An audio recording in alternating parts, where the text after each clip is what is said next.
party started. Are you ready? Who's ready to talk about some assholes?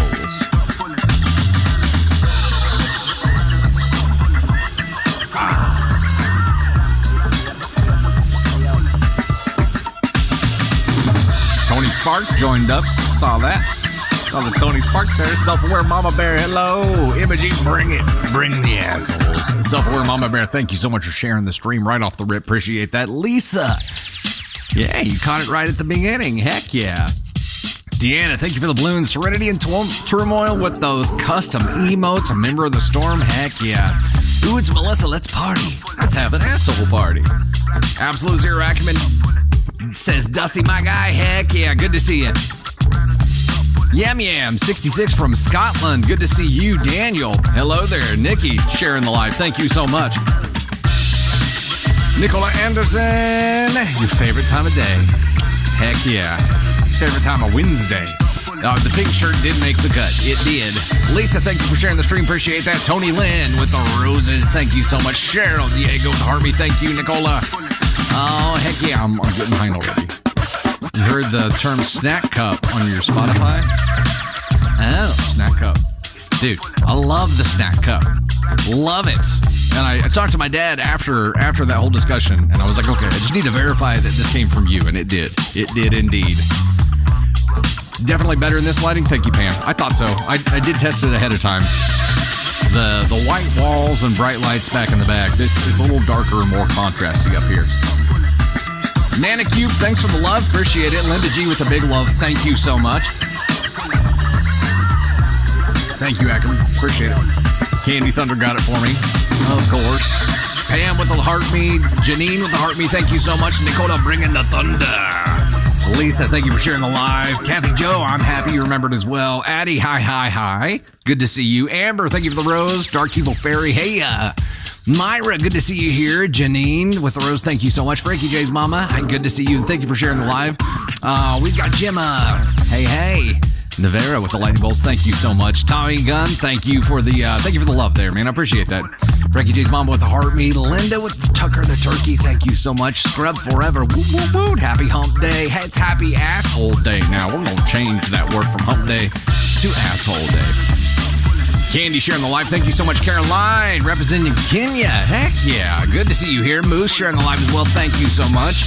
My story. Thank you for the fire. Frankie J's mom with the bolts. Thank you. My story with the roses as well. Tony Spark right there throwing lightning bolts our way. Let me go ahead. We'll kill the music so we can focus up here. We got to focus. We got a lot going on today. Got to focus. Okay. It's Wednesday, which means it is hump day, but it's also live asshole day. Does that work? I don't know that that works, but we're going to call it that. Since it's Wednesday, we are using some of the gifting goals and celebrations today. The first one that we have right off the rip is for 2,000 lightning bolts, and Tony Spark will be making his regularly scheduled appearance. I think we've got to liven it up a little bit too. We've got to have like Tony Spark's got to make an appearance, but has to also juggle, sing a song, do a dance. Janine became a member of the storm, subbing up for the first time. Welcome to the fam. Glad to have you here. Tom, thank you so much for sharing the live. Navarra, no, it was virtual confetti. Yes, we had the virtual confetti rocket there. The virtual. Yeah, Janine, happy to have you as part of the storm here. All kinds of lightning bolts coming in right now. You guys are awesome. Let me give you a couple quick notes before we start diving into stories here. Kieran Thunder, who is one of my girls, has a birthday tomorrow. So happy birthday, KK. Navy calls her KK. KK. Let's give Kieran some happy birthday love out there. Appreciate that. Also, Thunder and Spark episode 1 is out, came out this past Sunday, and the podcast with Bree came out the Sunday previous. So there's lots of new content out there. And today, every Wednesday, in fact, a new compilation came out. So All of those are on YouTube and all of the podcast channels. You can use the Linktree link in bio to find all of those links. If you're a Spotify listener or an Apple Podcast listener, make sure that you subscribe to our shows on there. There's definitely lots of good stuff and more on the way.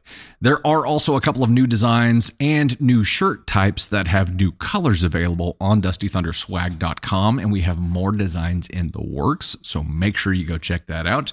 And lastly, of course, it is Wednesday, so we do have the gift goal set. We have the 2K lightning bolts for the Tony Spark appearance, and we're at 700 of 2,000 right now. So you guys are already rocking it out already. Happy birthday, KK. Thank you for the love for Kieran's birthday. She's my introverted girl. She's the sensitive, way too much in her head girl, and a fantastic artist too. You know, the funny thing about artists, introverted artists, is that there's a struggle where it's like they take time to accept that they're an artist and to let that side of them come out. And when they finally accept it and let it come out, it's magical, but it's like this internal struggle first. BC, TikTok didn't even show you that I was live. Well, that sucks. I've only been live for a few minutes, so maybe it was just a little lag. All the birthday cake showing up there. Cake will most definitely be in the house. Whitney, thank you for the love from Louisiana, and thank you for the happy birthday for KK as well. Thank you guys for shooting all these lightning bolts in. Once we hit that goal, I will go through the list and thank all of you. I've been trying to not get caught up in the trying to thank every single person that's sending something through, because we would spend the entire stream doing that. And Mama Thunder, Candy Thunder, has been trying to help me change that behavior here. Lady Fox 91 subscribed and became a member of the Storm for the very first time. Welcome to the fam. Love to have you here. A couple of non-bolt things coming through. Susan Brown, thank you for the nachos. Appreciate that. Whitney with the Heart Me. Krista Museum Girl down there in Pierce City Mo with the Heart Me as well. Thank you so much. Tease sent the tea. Thank you so much. The mate tea. All right. Sarah Neal with the Heart Me. Thank you so much. Sarah with the rose, thank you guys so much. Appreciate that. And of course, we have all kinds of lightning bolts coming in. Serenity throwing 50 out there. Susan Brown throwing 20 out there. You guys are getting serious here. 900 to 2,000 already. I will go ahead and dive into our first story here. And by the time we get through that, I have a feeling you guys will just be there. Tony Sparks, let me know my hair is messed up. The length that it is right now, like, gets caught right underneath that band and creates that little duck flip thing. I think it's going to happen no matter what. I've got the free flow in here today. And yeah, it's still a little bit there. I need whatever. It is what it is at this point. Okay, this is a follower submission. So again, we have a lot of follower submissions today. OP, if you are in the house and want to claim your story, you feel free to. This is, am I the astronaut for refusing to feed my sister-in-laws after she gave her food to her dogs? Whitney, thank you so much for subscribing and becoming a member of the Storm. Appreciate that. Welcome to the fam. My husband and I threw a barbecue on Saturday for the whole family. Mother-in-law, father-in-law, sister-in-law times 2, brother-in-law times 4, all their kids, my parents, and a few cousins. It was a large gathering. Both sister-in-law and brother-in-law brought their dogs times 3. I didn't really want the dogs here, but at the same time, I kind of just sucked it up because we were going to be outdoors anyways. Sister-in-law's dogs are extremely high energy and food driven. One is a giant Roddy and the other is some sort of Russian Chihuahua, which I like to read as Chihuahua. I think that's what she said. So small lap dog. Brother-in-law's dog is fine. He is old and just kind of lays around looking for pettings. Black lab. So we started dishing out plates or whatever, and my sister-in-law is just waiting and staring at us but not saying anything. When we get everyone's food, she goes, where's their food? And points down at her 2 dogs who are standing by the grill begging. I told her that I'm not feeding her dogs food that cost me over $300. I purchased this food on my dime, and I'm not going to see it go to a dog when other people could want more food. She said something to the effect of, well, what the hell are they supposed to eat then? They eat with us for every meal, and now they're just going to be sitting there thinking they did something wrong because you won't feed them. So I responded with all due respect, that is not my problem. You should have figured out something out instead of expecting us to feed your dogs steaks and burgers. Anyway, she ended up putting her food on the ground for her dogs and sat with her arms crossed the whole time, glaring at everyone around while they were eating, saying, "That sure looks yummy. Good thing the rest of the family gets to eat." My husband kept coming up and saying, "Just give her a plate, hon. She's causing drama." And I refused. She gave her plate to her dogs, who shouldn't have been fed the food I purchased anyhow, because I clearly said no already, and I'm not going to give it to the entitlement. I'm not going to give in to the entitlement when she didn't do anything to contribute. If I allowed her to walk all over us this time, then it would happen over and over in the future. Mother and father-in-law are on my side, as apparently she pulls the same shit at their house, but everyone else thinks that I'm an asshole for not feeding her after she gave her plate to the dogs. Am I the asshole? Ooh, boy. Okay, so different dog people believe different things.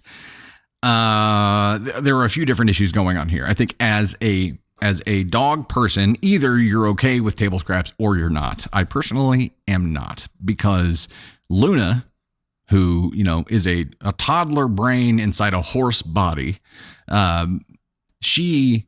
if you give her people food, thinks it's okay for me to take people food, and then ends up pulling stuff off the counters, and it's a behavior that we had to change. So we have a hard boundary for no people food for her, because she will steal food if you give her people food. She doesn't know the difference. So we've had to create a line of separation there. Some people are okay with it, and if you're okay with it, that's cool. However, you can't impose that on someone else when you're a visitor in their house. You can't just assume that they're going to make expensive steak and burgers at a cookout for your dogs. That's something that requires some pre-communication to be like, hey, is it okay if I bring them? They would like to eat food as well. I can chip in, whatever. Or I'll bring something that we can cook for them, or I'll bring something separate for them. It requires some communication if you want to do that. Sister-in-law just threw a little shitty tantrum fit here. And that just kind of reinforced her being unreasonable. She knew it wasn't okay to give the food to the dogs, or knew she wasn't supposed to. It was against the host's wishes. Still did it, and then just sat there pouting. Sure looks good. Glad everyone else gets to eat but me. She seems like a really fun person to be around. And like at Candy Thunder's family's house, everybody brings their dogs. There's almost as many dogs there as there are people sometimes. And some people believe different things, even within that group. Like table scraps are okay for some of them, and they're not for some of them. But it's you do you. You do you, boo-boo. However, I think imposing that on someone else sucks. So I would say NTA here. I'm going to go that route. NTA, not the asshole for refusing to give her another plate whenever you said the first plate shouldn't go to the dogs. She had her plate. She made her choice.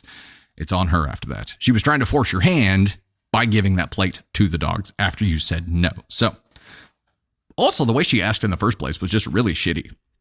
What are they supposed to eat? I don't know. They're not my dogs.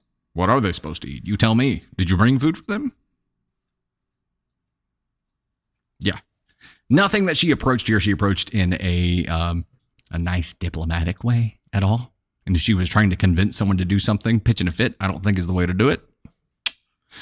So that's fun. Reading some of the comments here, I'm going to scroll up a little bit. Moose says it's not OP's dog. It's not her responsibility. Agreed. Dakota says my dogs had people food all the time. My dogs had people food all the time problem, but my sister's dogs don't get any, which is fine too. Gina says, NTA, sister-in-law sounds like a narcissist. Sugar Child says, I love my dog and they do not get table scraps. If she wanted her dogs to eat, she should have brought food. And it says no food off the table for any animal unless there's a good reason. Sherry's agreeing exactly 100%. Diamond D Brazil says sister-in-law is the ascon. Ooh, we could talk about that for a second. How big of an asshole is sister-in-law here? Oh, Bree makes a good point here too. Bree 002 says it was the whole plate, not table scraps, which does make it a different thing. Like she's giving them a freaking gourmet meal here. It is not just scraps. It is an actual full plate of food. That does make a difference. Let's talk about where sister would land here. We're at 1821 of 2000 on our Bolt mission right now, by the way. Okay, as a reminder, most of you know about the ascon scale already and know how it works, but if this is your first time seeing it, this is modeled after the U.S. military's DEFCON scale. ascon 1 is the worst severe asshole. ascon 4 is the least severe asshole. So 4 is you could have done that differently. 3 is you should have done it differently. 2 is you definitely shouldn't have done it. And ascon 1 is you're a terrible human. We definitely checked the box for 4 and 3 here. I'm thinking 2 as well. I think we checked the box for 2. What do you think? What do you think? Anastasia, welcome to the storm. Glad to have you in the fam. 2 makes sense to me here. We got a lot of 2s. 2, 2, 2, 2, 2. Thumbs down. A2. There you go. 2, 2, 2, 2, 2. We've got some 1s in there as well. Oh, no, that's a 3. No, that's a 1. We've got some 1s in there from Pam. In the middle of 3 and 2. Jade, first time you caught me live. Glad to have you. Whitney Williams says, my uncle's know-it-all girlfriend used to feed their rescue dog cat food, then got mad that it got sick. So Luna, our golden doodle, who is the toddler in a horse body, she tries to steal the cat food all the time. It's like she can't help herself. Just can't do it. She can't do it. Pick number 2. Okay, sister-in-law here. We're going with 2. I'm not going to call her an absolute shite human. I don't think she makes it that far, but she's definitely a 2. Hey, and look at that. Would you just look at it? We made our Bolt goal here. Hang on, let me give thanks here real quick. Willow Queen 87, Serenity's Turmoil, Alyssa, XOXO13, Emma, thank you so much. Evie, Lucy Quick, Just Mags, Dark Evil Fairy, Mama Bear, Shadow. We've got Pam K. We've got Susan Brown, Anastasia. We've got Cold Cuppa, All About Those. Won't show me the whole name. All About Those. Sarah Neal. I Have Found Hannah. We've got Carissa Wyke. We've got Fly on the Wall, Cerulean Queen, Tony Spark. There he is again, contributing to his own demise. We've got Brenda Bell. We've got DB Sender. Candy Thunder is in the house here. TVD Fangirl. We've got It's Showtime 88. Ashlyn. Mr. Dean Webster. Kelly McMillan. We've got Caroline Forster. We've got Lisa Shrum. We've got Nadine Bastion. Kelsey Navarra. We've got Nicola and Jasper. Jamie Ruth. Just Steph B. Krista Museum Girl. Artsy Mom. Mama B101. And ACA UTOR. I'm pretty sure I'm tried to pronounce that before. Yeah, somebody may have to help me with that pronunciation. Thank you guys so much for helping us achieve that goal. Before I get Tony up here, let me set up the new one right quick. The new one is 200 cakes for a cake story. Okay, Tony, since you're over here, you may have to help me find. Oh, there we go. It's that one, right? Right cake? That's the right cake? We have a couple of cake stories that can be unlocked today. Hey-o. Hey-o. Okay, I will go ahead and see if I can see my keyboard there. Bop. Cake story. I'm going to go ahead and get that started, and we're going to get Tony Spark in the house here. Come on over, Tony. Come on over, down on the corner. Hey, Riley Collin, thank you for joining the storm. Glad to have you on the fam. Not the Tony's case. running the show here for a minute. No, I don't. You got it, man. Thanks for the lightning bolts, everybody. How's everybody doing?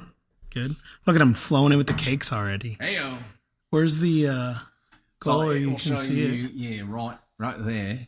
It will show you the cakes right there. Gosh. 78. Look at that. You guys, they want the cake story. you guys really like the cake. B. Farrell, thanks for becoming a member of the storm. So, yeah, the gift things will pop up there, and the subscription things will pop up there. We're at 292 of 300. Heck, yeah. Wow. And 80%. It's going to take 2 seconds again. Of the cake thing. Yeah, heck yeah. I'm going to start setting it at like 1,000 every time to get these cake stories. There you go. Achieved. Oh, my gosh. Look at all the gifts. There it is. Lightning bolts. We're achieved. Good Lord. You guys are awesome. God. You guys are awesome. I did find a couple of good cake stories for today, so I think that they're pretty funny. One of them's pretty funny for sure, but they're both good. Wow. Do you want to read the cake story? No. You're the cake guy. Read the story yet? You're the cake guy. Okay. Yeah. Well, thank you, everybody, for the lightning bolts. Hopefully, we can shoot off some confetti. We have like 3 different kinds of confetti now, so it's going to be. I think we'll just have to test all 3 of them out today, and hopefully none that I'm going happens. to inhale. Yeah, he did inhale some confetti last week, and if you missed it, but yeah. So I guess I'll let Dusty read his cake story now, because you guys once again crushed it with the cake again in like 2 seconds. It's crazy. I think. I think before you go, he's running away. I think you have to give them an insight into Tony Sparks' wildlife over Memorial Day weekend. No. Not ready for that? No. The legal team has advised me not to comment on too many of the adventures that happened this weekend. I will just say that Mondays, Wednesdays, whatever it's going to be. I haven't told Candy this yet, but when it comes time to film on Mondays, my voice is probably going to be back on because we are in lake season, and there's a lot of adventures that happen at the lake. And or Mondays when Tony's voice will be gone. Lake season, football season. Oh yeah, preseason football season. Yeah. I mean, an insight of how the weekend went. You can go follow me on TikTok, and I did post my first ever TikTok video this week. So, it was right before things went south. Yes. It was fun. Just know that right after that video was filmed, his whole world just kind of crumbled. Well, I mean, it ended up being okay, but it was fine. Everything's fine. It's fine. Everything's fine. It's fine. Yeah. Fine. Fine. You know we love that word. It's fine. Mandy just watched an AITA video, and here we are. Heck yeah. And Candy Thunder is in the chat here. Let's give her some lightning bolt love there. All right. So I guess I'm gonna bebop on down to the cake story here. Before I do that, let me give some love here to our cake givers. We've got Mama Bear, we've got Caro Gotlos, we've got Alyssa XOXO, Emma, we've got you as well, Jenny, Carissa White, 88FC3, STII, I have found Hannah as well, Serenity's Turmoil, we've got Pam K, we've got Shadow, we have, scrolling really made me lose my place. Our Tater Tots, like the name. Thank you. We've got Nadine Bastion, Jen here, Ann M. Bracker, Artsy Mom. We've got Tamira Etchison, and we've got Lilia Gonzalez here as well. Did it just freeze up? Is that what happened? No, that's the end. Okay. Thank you guys so much for helping us achieve that goal. Y'all are awesome. Y'all are amazing. And this is fun. This is fun. Doing this kind of thing is fun. Okay, let me set up the next one, and then we will read our cake story while this one is rocking along. The confetti we have, and how many confettis do we have? We have 150 confettis. And, this is a confetti cannon. Are there 2 N's in cannon? I'm a camera guy, so I automatically just type it with 1 N, like cannon. Okay, so before I get into that cake story, this is cake story number 1, Tony, right? Yeah. Scrolling. Do what? I've got a lot of confetti cannons to try. Yeah, we're going to be trying out some different confetti cannons. But yeah, speaking of confetti, that's what I wanted to talk to you about for a second.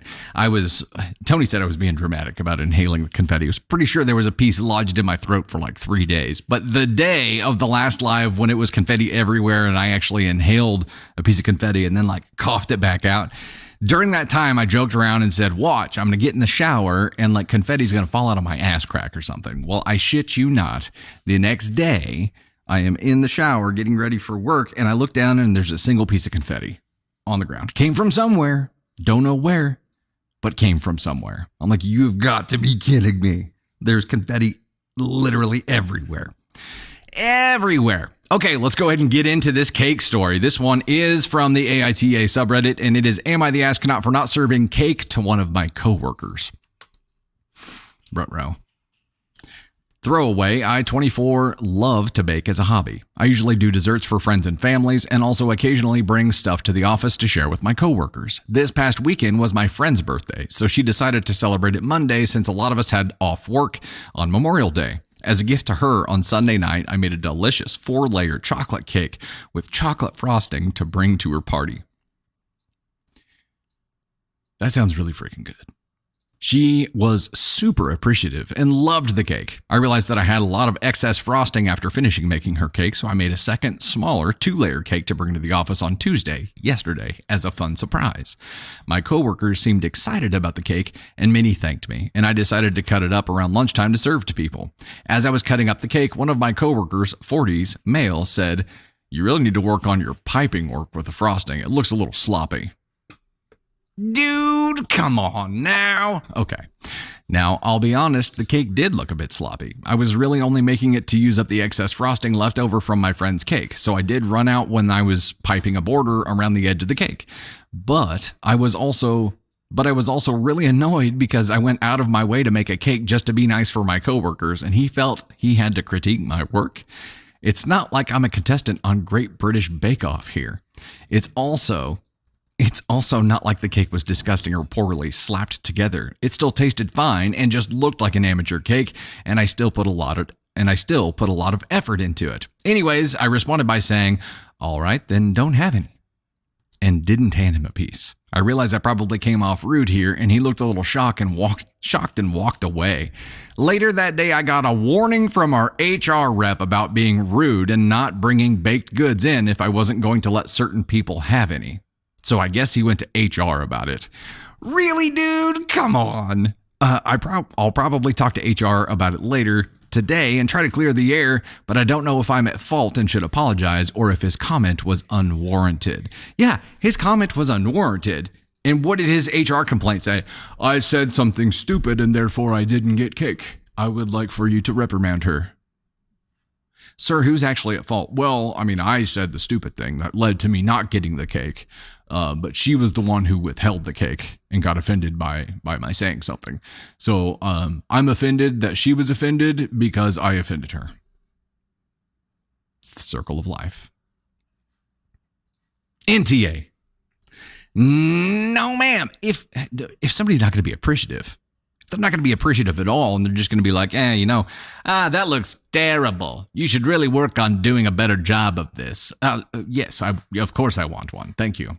No, he was rude from the get-go. So I think in this case, you had every right to be like, yeah, okay, it's a small cake. If you're going to be a dick, you don't get any. Sorry, asshole. Sorry, asshole. Man-child. Yeah, the fact that he ran to HR and was that butthurt about it really just seals the deal here. If he had just sucked it up, it would be maybe a different conversation. I still think OP is NTA here, but if he had not gone to HR, it would have been like, well, maybe we don't really know, if he was just playing around or if this is just who he is or whatever. But the fact that he went to HR because he didn't get cake after he said something stupid seals the deal about who he is. And he's the asshole. OP is NTA here. NTA. Thank you guys so much for sharing the live. Appreciate that. We're at 45 of 150 on the confetti, so we are rocking right along with that. Y'all are just awesome. HR should have been like, "You're a grown man. You don't always get cake," Sarah says. Yeah. Oh my gosh. No cake for you. She could be the cake Nazi. Yeah. Doesn't take much to offend the cake Nazi. No cake for you. Liz, LOL, he just accepted the story without investigating. Are we talking about the same thing? Guaranteed he left out that he was rude first. Oh, sure. It was probably just, she's serving cake and just intentionally left me out. I did nothing wrong at all. I was just standing there and had my hand out and she just said, "You don't get any." Apparently she doesn't like me. Good gravy. Heather Thompson, hello. It's good to see you. Absolute zero, yes. Douche nozzle is a good, accurate term for that. Why can't he get his own slice? I think OP brought the cake, so she was essentially telling him, "You don't get any because you were rude." And I think it would probably work like that anywhere, even if he was at his own freaking parents' house and they were having cake. If he'd said something rude and shitty about the cake, he wouldn't get any. No participation award cake, Deanna. Agreed. What did he expect? That she would smile and accept the insult gracefully? Not everyone can. Yeah, and in this case, if it was something that she didn't even have to do, she did it just to be nice, and she could have kept that cake at home and worked on it all week, worked on it like eating away at it all week. But instead, she brought it to work just to be nice, and homeboy's like, yeah. It looks like my toddler made this. Amber Dawn says, y'all, I think going to HR makes coworker ascon 1. Let's think about that for a second. Let's look at the scale. Let's talk about this boy. So he said something stupid. And maybe he was trying to be constructive. I don't know. What did he specifically say? He said, you really need to work on your piping work with the frosting. It just looks a little sloppy. Why would you ever say that? If someone is handing you a free piece of cake, why would you ever be like, oh, it looks like my toddler drew this? No. He definitely shouldn't have done it. He's at least a 2. And, okay, yeah, he definitely shouldn't have said what he said, which makes him a 2. Going to HR after the fact. Does that bump him up? Sarah, don't look a gift horse in the mouth. I got to be completely honest. It probably took until this year until I really understood that statement. Anne says, next time, make a cupcake just for him without any frosting. Can't be sloppy without frosting. There you go. Okay, we've got the words rolling in now for where it bumps them up for going to HR. We've got 1, 3. We've got some ones in here, several ones. We've got a 1.5. People think they can have their cake and eat it too. Liz, heyo. Going to HR for this makes him an ascon 1. I would agree with this. Saying it was a 2 thing. Going to HR afterwards and victimizing himself whenever he was the initial aggressor really bumps him up. He's a 1. He's a 1 because he messed with the effing cake. Don't offend the cake holder. Don't bite the hand that feeds you cake. Faux show. Okay. My goodness. Here, we'll bounce back to the original scene here. I'll try to find my place again. We unlocked that cake story, so now I've got to bounce back up. We have read that one. Okay, we've got another follower submission here if you guys are ready for it.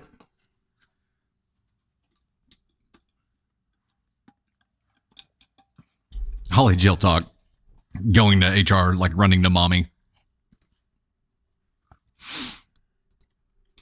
Candy Thunder is HR here, so, it really is running to mommy if I do it. I don't think I would find much reinforcement or solace in HR because normally if somebody's doing something stupid, it's me. So, okay, this is a follower submission again. OP, if you are here and want to claim your story, feel free. This one is, am I the astronaut for telling my coworker she's being disrespectful? Maybe this is the guy. Maybe this is the guy who who was insulting about the cake. Am I the astronaut for telling a coworker that she's being disrespectful for taking more PTO when she just came back from maternity leave? Oh boy. In January, we had two coworkers go out on maternity leave and one that was on medical leave. The 3 of us that were left worked 60 hours a week each while they were gone. We were promised our PTO request when they came back. Well, now 2 of the 3 are back and they both have made endless PTO requests, left early and called out several times. My PTO starts in a week. I'm looking forward to it as I have not had any time off for myself in 4 years. Now I'm being told I have to come back early from my PTO to cover 3 shifts that need covered because 2 of my coworkers have now put PTO requests in for the last 5 days that I'm gone. I told them no. I need a break after their maternity leave, and they are being extremely disrespectful for requesting so much PTO after their return. They need to step aside and let those of us that busted our butts have a chance to recharge. I am now being told that I'm being a jerk because I told them they are being disrespectful and refused to come back early from my vacation. So, am I the asshole? This was a short one. It is, am I the astronaut for telling my coworker she's being disrespectful? And it was for taking more PTO when she just came back from maternity leave.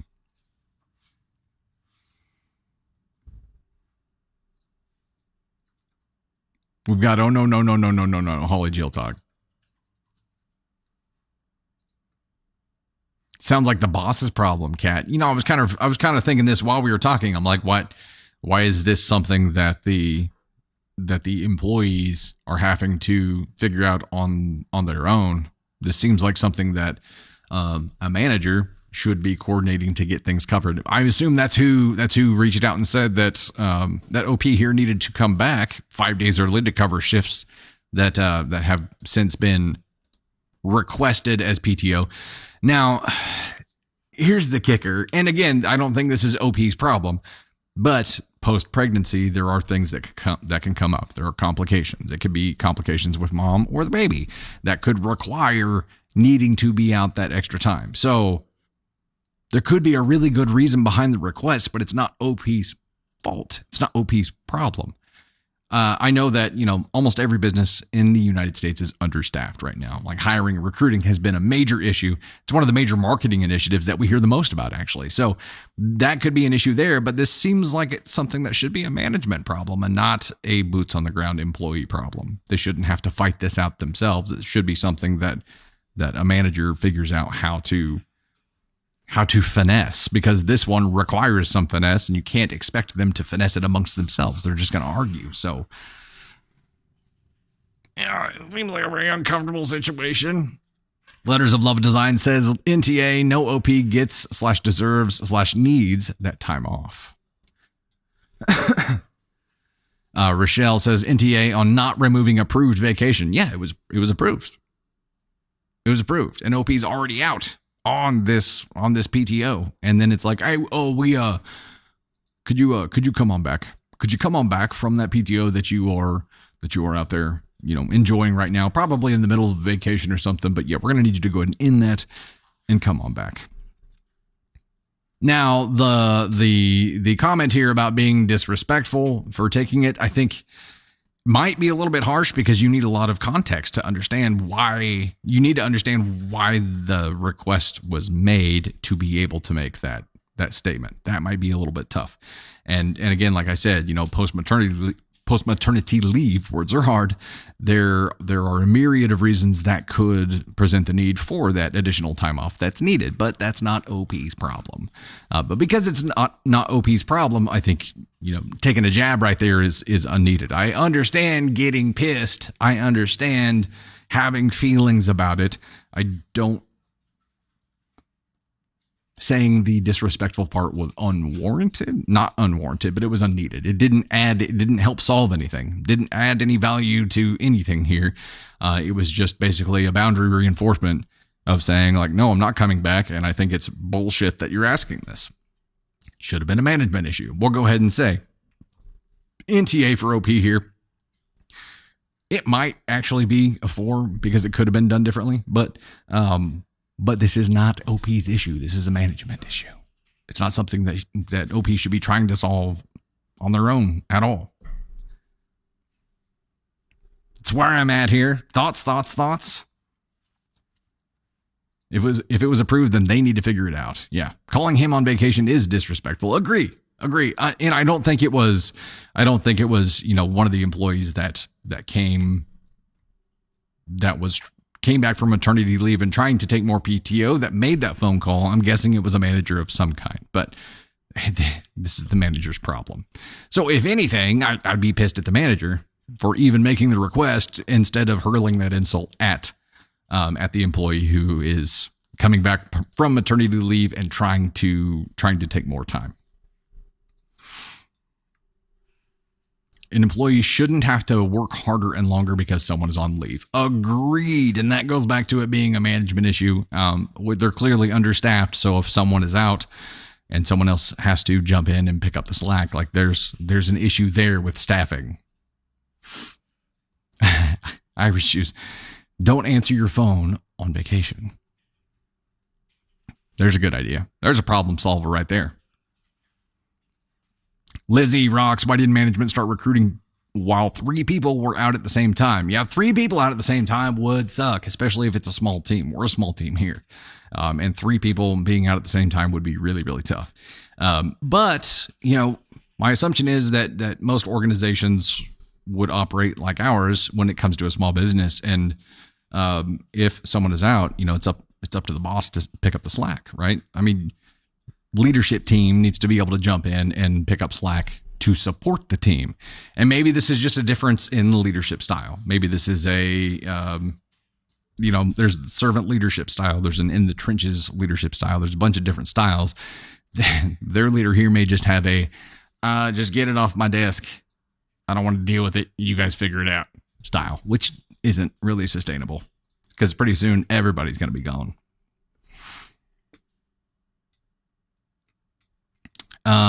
SC Coin Puppet, his PTO was pre-approved, and then after the fact, the other put in PTO request. PTO is not guaranteed. Yeah, and obviously he was already out. He was already out on hers. I'm not sure. Queen says I block my work when I'm on vacation. That would be tough. That would be tough for me, but yeah.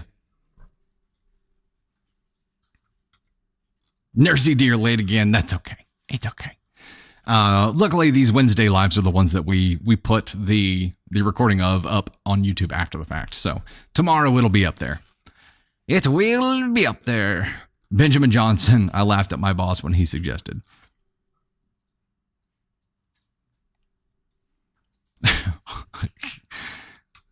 Hoggly Moggly. My work phone mysteriously dies during the weekend vacations.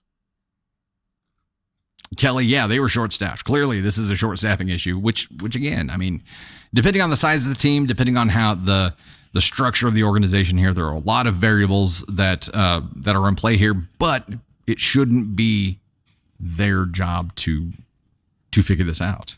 It's a complicated issue. El Dragon in Greece, good to see you here. I would love to visit. I've had some friends who visited. Tony, didn't you say you went to Greece? No, it was Josh. Josh went to Greece, right? Yeah. Oh, man, the pictures are just magical. Magical. And Lady Fox says, I tell my boss I'm going out of state even if I'm not. Nobody try that. Luckily, we have a great team that communicates really well and get things covered ahead of time. Okay, as a reminder here, we are on the current goal of 150 confettis. We're at 69 to 150 right now, and that is a confetti cannon reward.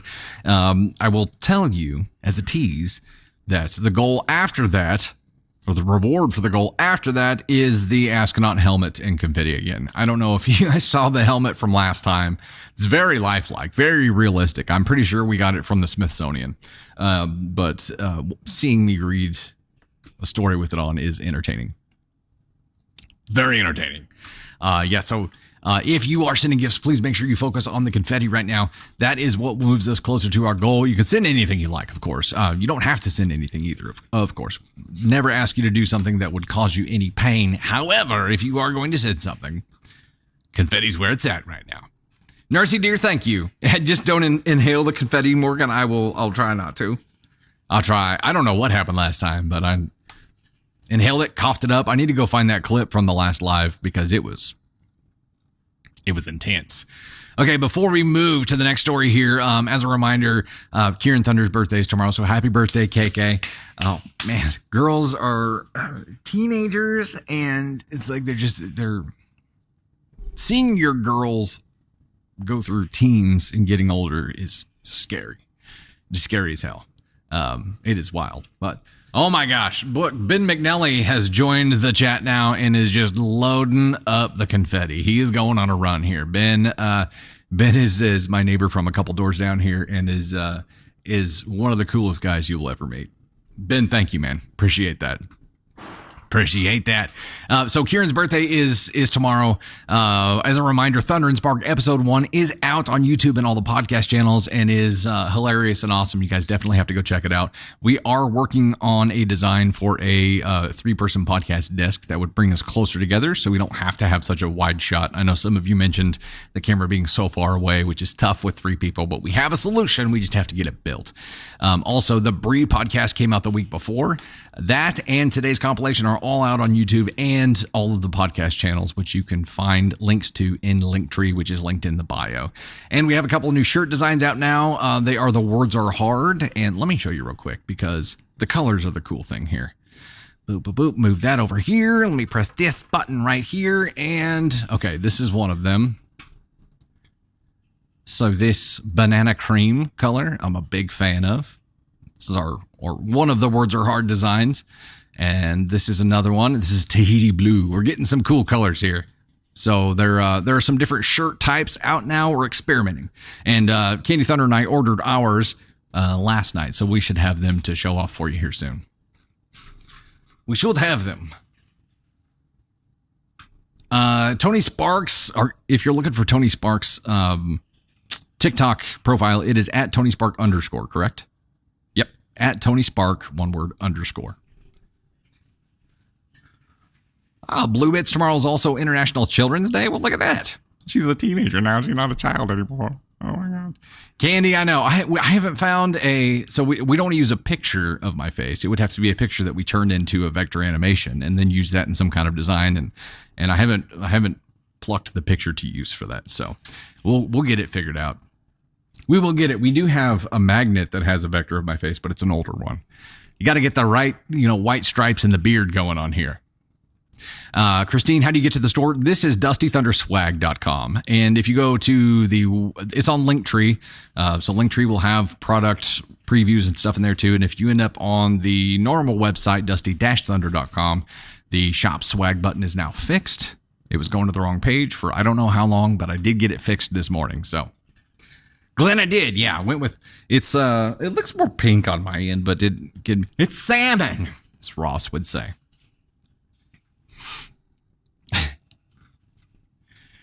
Yeah. Candy Thunder 1 is Candy Thunders, yes.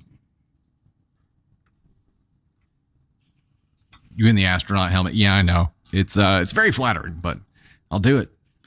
I will do it. We're at 105 of 150 on the confetti right now. We are well on our way. I'm going to go ahead and dive into the next story here after I get a swig of water. Faded salmon. There you go. Dead salmon. That's the color. Dead, sun-bleached salmon.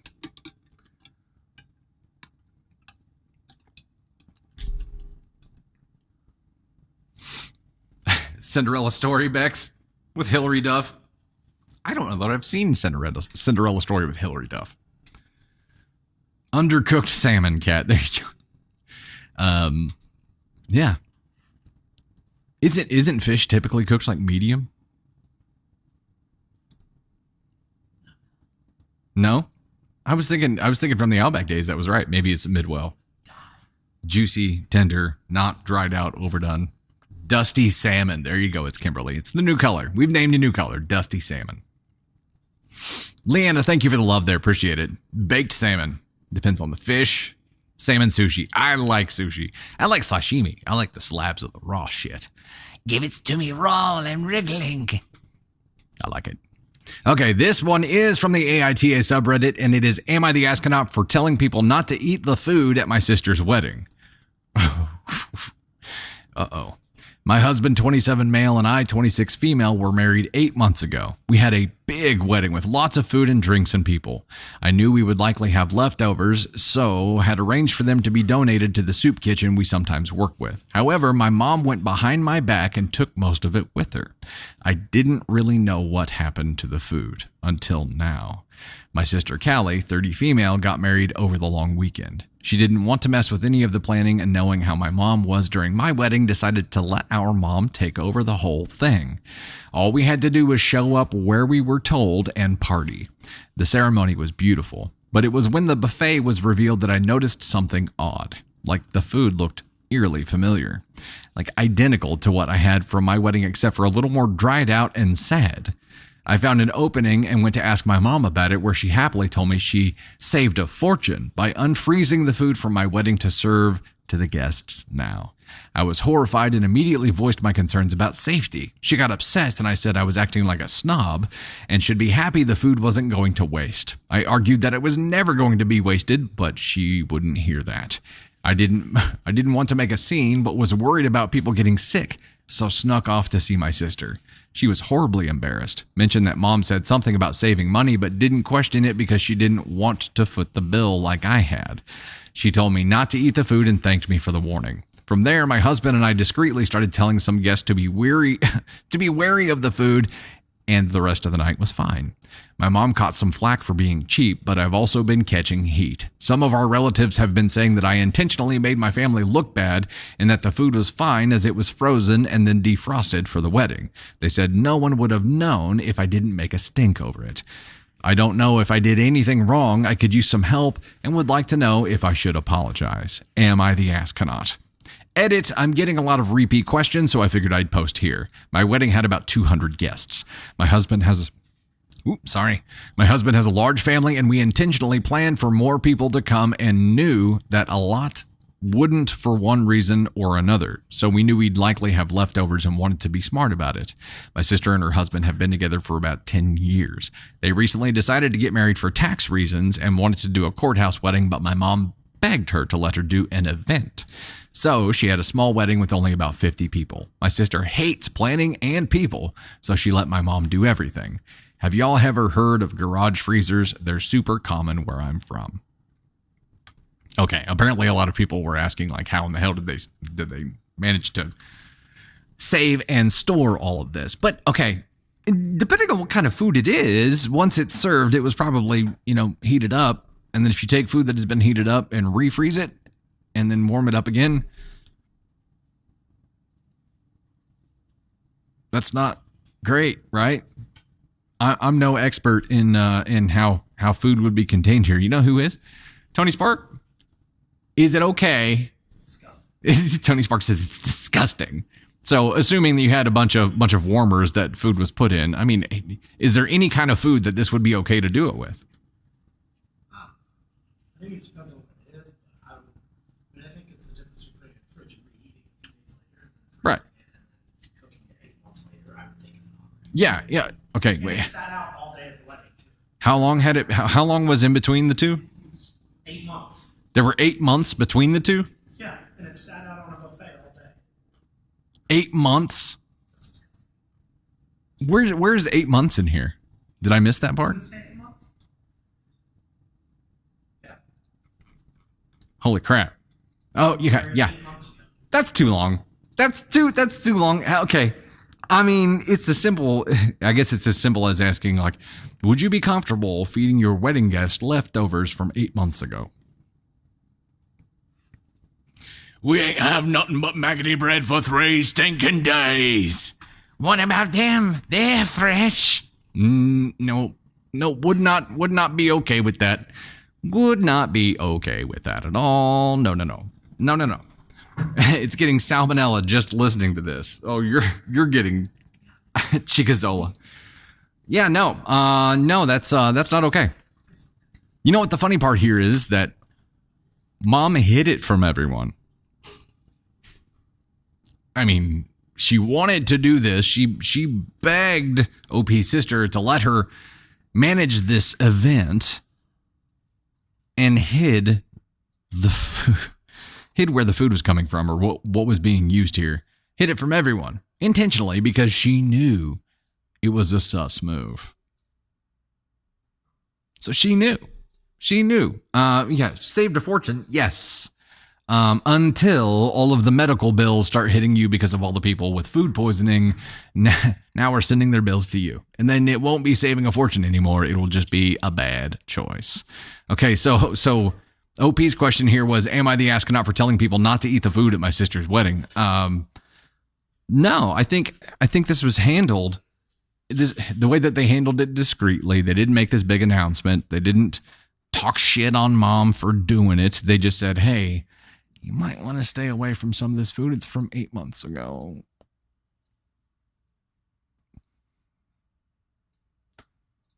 They did it discreetly. I feel like they handled it well, and they did the right thing here. Mom was pissed, of course.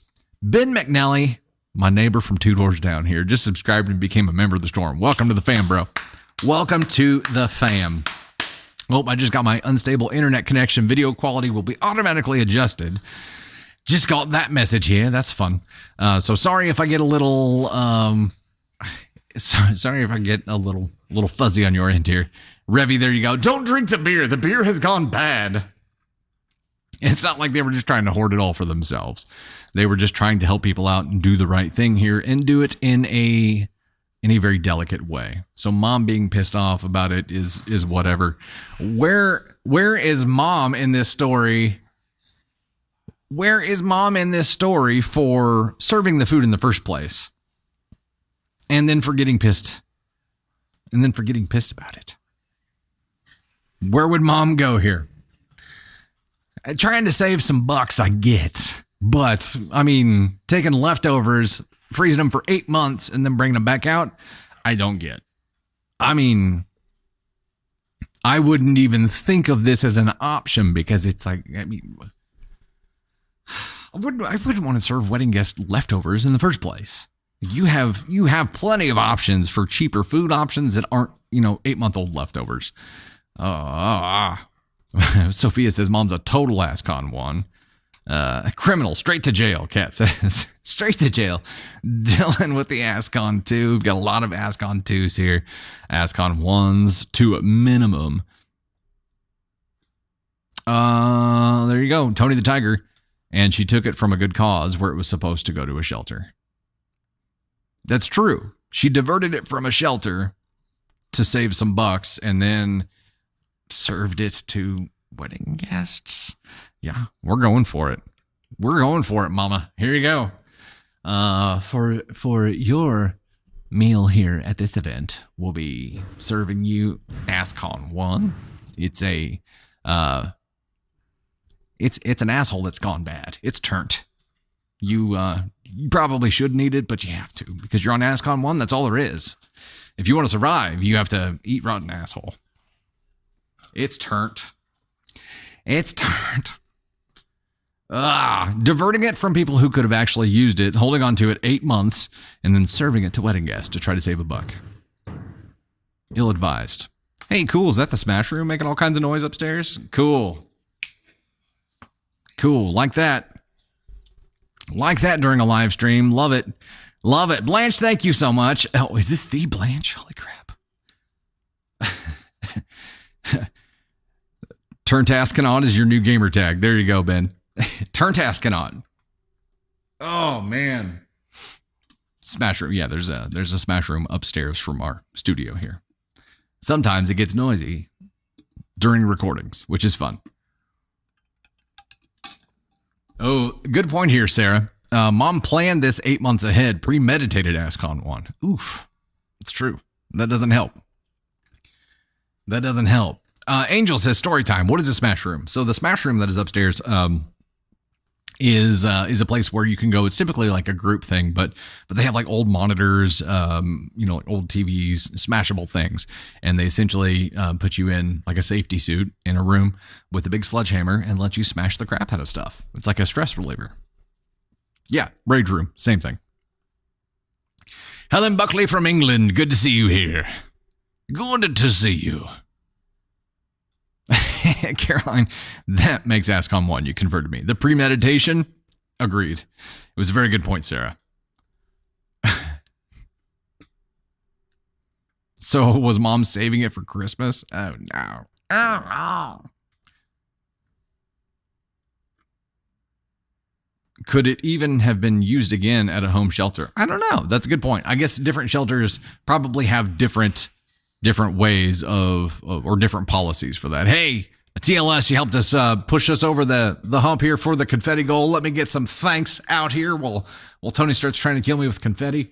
We've got Mama Bear, Emma, Ben McNally, of course, Alyssa, Lady Fox, 91. We got Rome, 1621. We got Ribes, Tony Spark, TLS Journey, Carissa Wyke, 88FC, FC3 STII, Fly on the Wall, Michelle Heather, Bets Lou, Jenny. We've got Willow Queen, DB Sender, Some Tom, Cassio. We've got Rosalinda. We've got Cold Cuppa, the well-rounded Crystal Museum girl, Susan Brown, Hippie Hop Frog. We got Shantane, That one tripped me up for a second. TVD Fangirl, we've got Dylan Sprague, we've got Pam, we've got Shadow, we've got Chella, Tic-Tac-Toe, we've got It's Showtime 88, Alyssa Jensen, Friendly Neighbor, and Justina Josfadzi. Thank you guys so much for helping us achieve that goal. Y'all are awesome. Oh, God, I look up and I've got cannons shooting right at me. Here we go. Okay, let me get confetti. Go for it. Holy crap. That one was explosive.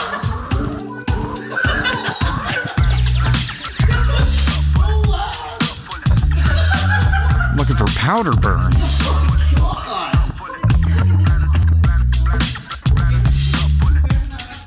There's a piece of confetti levitating with effing magic above my head. You can't see it from the cam, but it is levitating. Knew this place was haunted. Yeah, these were. Let me see it. These are the confetti sticks that I got from Target because I just happened to see them on an end cap too. Holy crap! Thought I was back at the range for a second. Man. Stop looking up with an open mouth, BC. That's a good idea. I was shocked at that point. I was shocked. There was also a shite ton of confetti in that thing. It is the paper confetti, so maybe, Wingardium Leviosa. It is legitimately floating up there. Here, I've got to get a video of it, and I'll post this later on.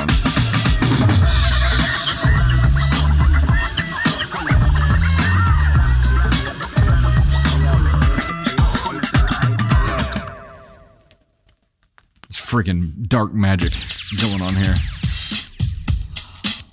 Yeah, it's probably a cobweb or spider web of some kind. Cat J, nice. Wow, that was intense. That was intense. Okay, I'm going to go ahead and set up the next one. The next one is 35 superpowers, and that is for the astronaut helmet and confetti. A different confetti cannon? Yeah, it's not that. What? I mean, it was awesome. I know. Good God. just don't point it toward the camera. Like keep it away from the camera just to be safe, and then we'll be good. Haley Ann subscribed and became a member of the storm. Welcome to the fam. Welcome to the fam. Let me find the superpower here and get this set up real quick. There we go. There's that. We need how many of them? We need 35. Is small number.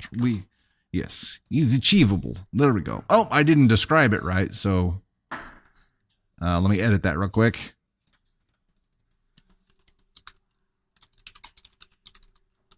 There we go. There we go. Okay, now we've got that started off.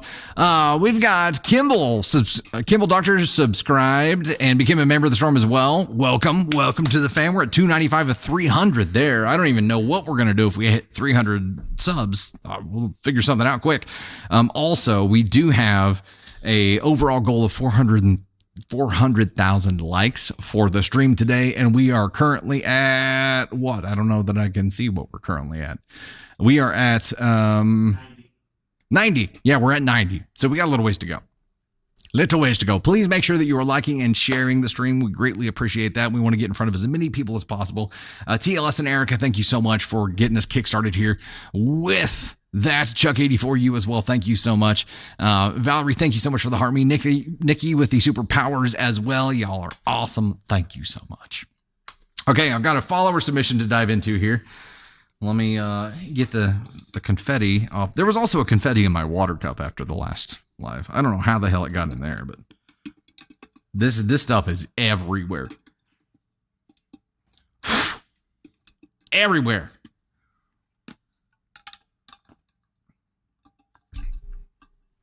Okay. Uh-oh. Tony said, let's not get carried away. What's going on? What am I missing? Nothing. Nothing. Rochelle, thank you for staying and hanging out with us. I know it's 10 p.m. your time there in the UK, but yeah, hang out with us a little bit longer. We got an hour. We got an hour left here. We are doing the VIP live at the end of this as well. So at 5 o'clock, we'll switch over and we'll do the paid subs live. So if you are a member of the storm, make sure you hang around for afterwards. You will get a notification whenever we start that one. Follower submission here. If this is your story, OP, if you're in chat and want to raise your hand, feel free. This one is, am I the astronaut for not paying my former mother-in-law her rent? I, 30 female, live with my former mother-in-law and have my kids and boyfriend, 32 male, here as well. I moved in 2 years ago under the verbal agreement I would cover half the bills to save money during my pregnancy and finishing school. When I got here, I paid for a full year of AAA and gave her money for the bills that I didn't even contribute to. I started showing my gratitude for the chance by making meals and cleaning up since she worked. A few weeks later, she switched it up and wanted me to give her $400 a month, which I didn't argue but was irked about.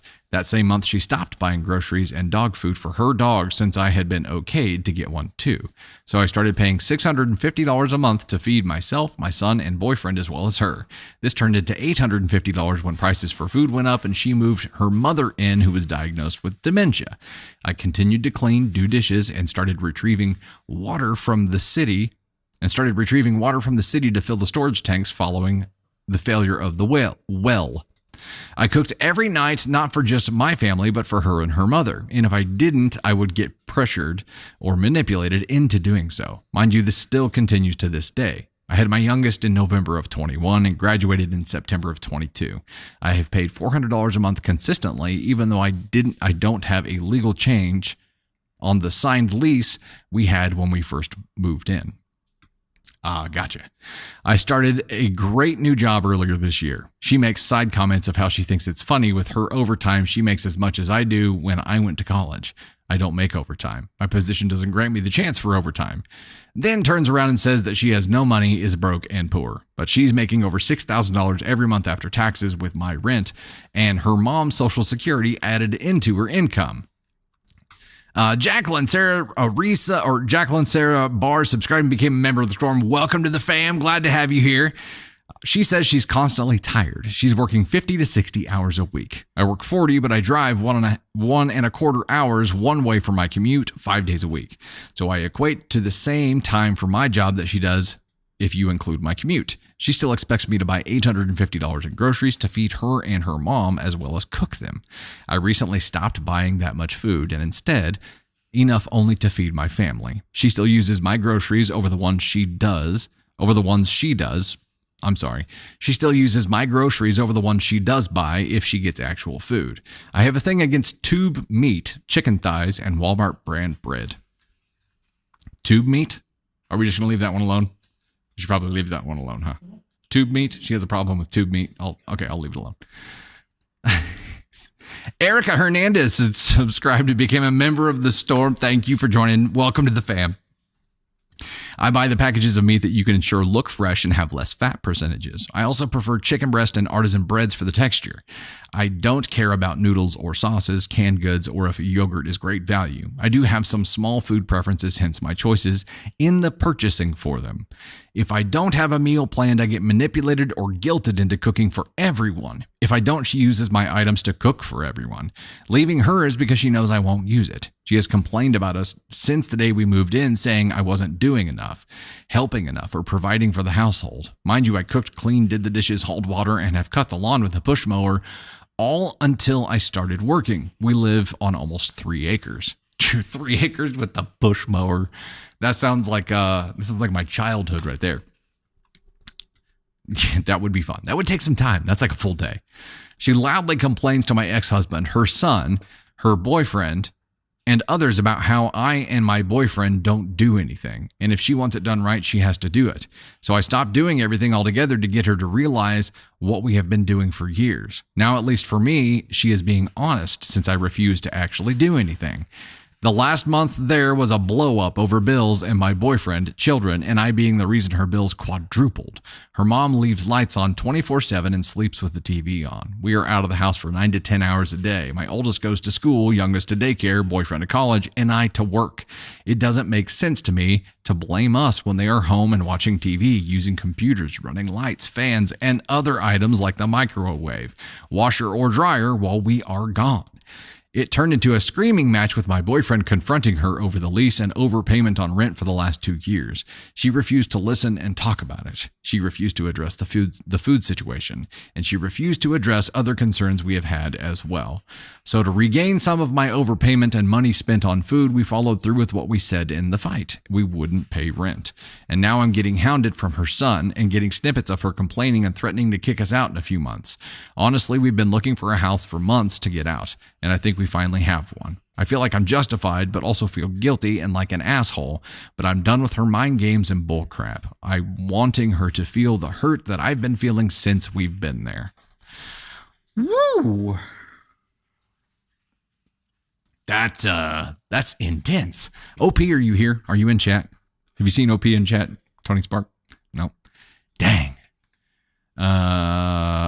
Walter Nitty, move out FFS. For fuck's sake, it's not worth this. Oh, Becky, I'm freezing on your end. Am I freezing for anybody else? I'm not getting the error message on my end anymore, so it may be on your end. NTA, but you can't stop paying and still expect to stay, Melissa says.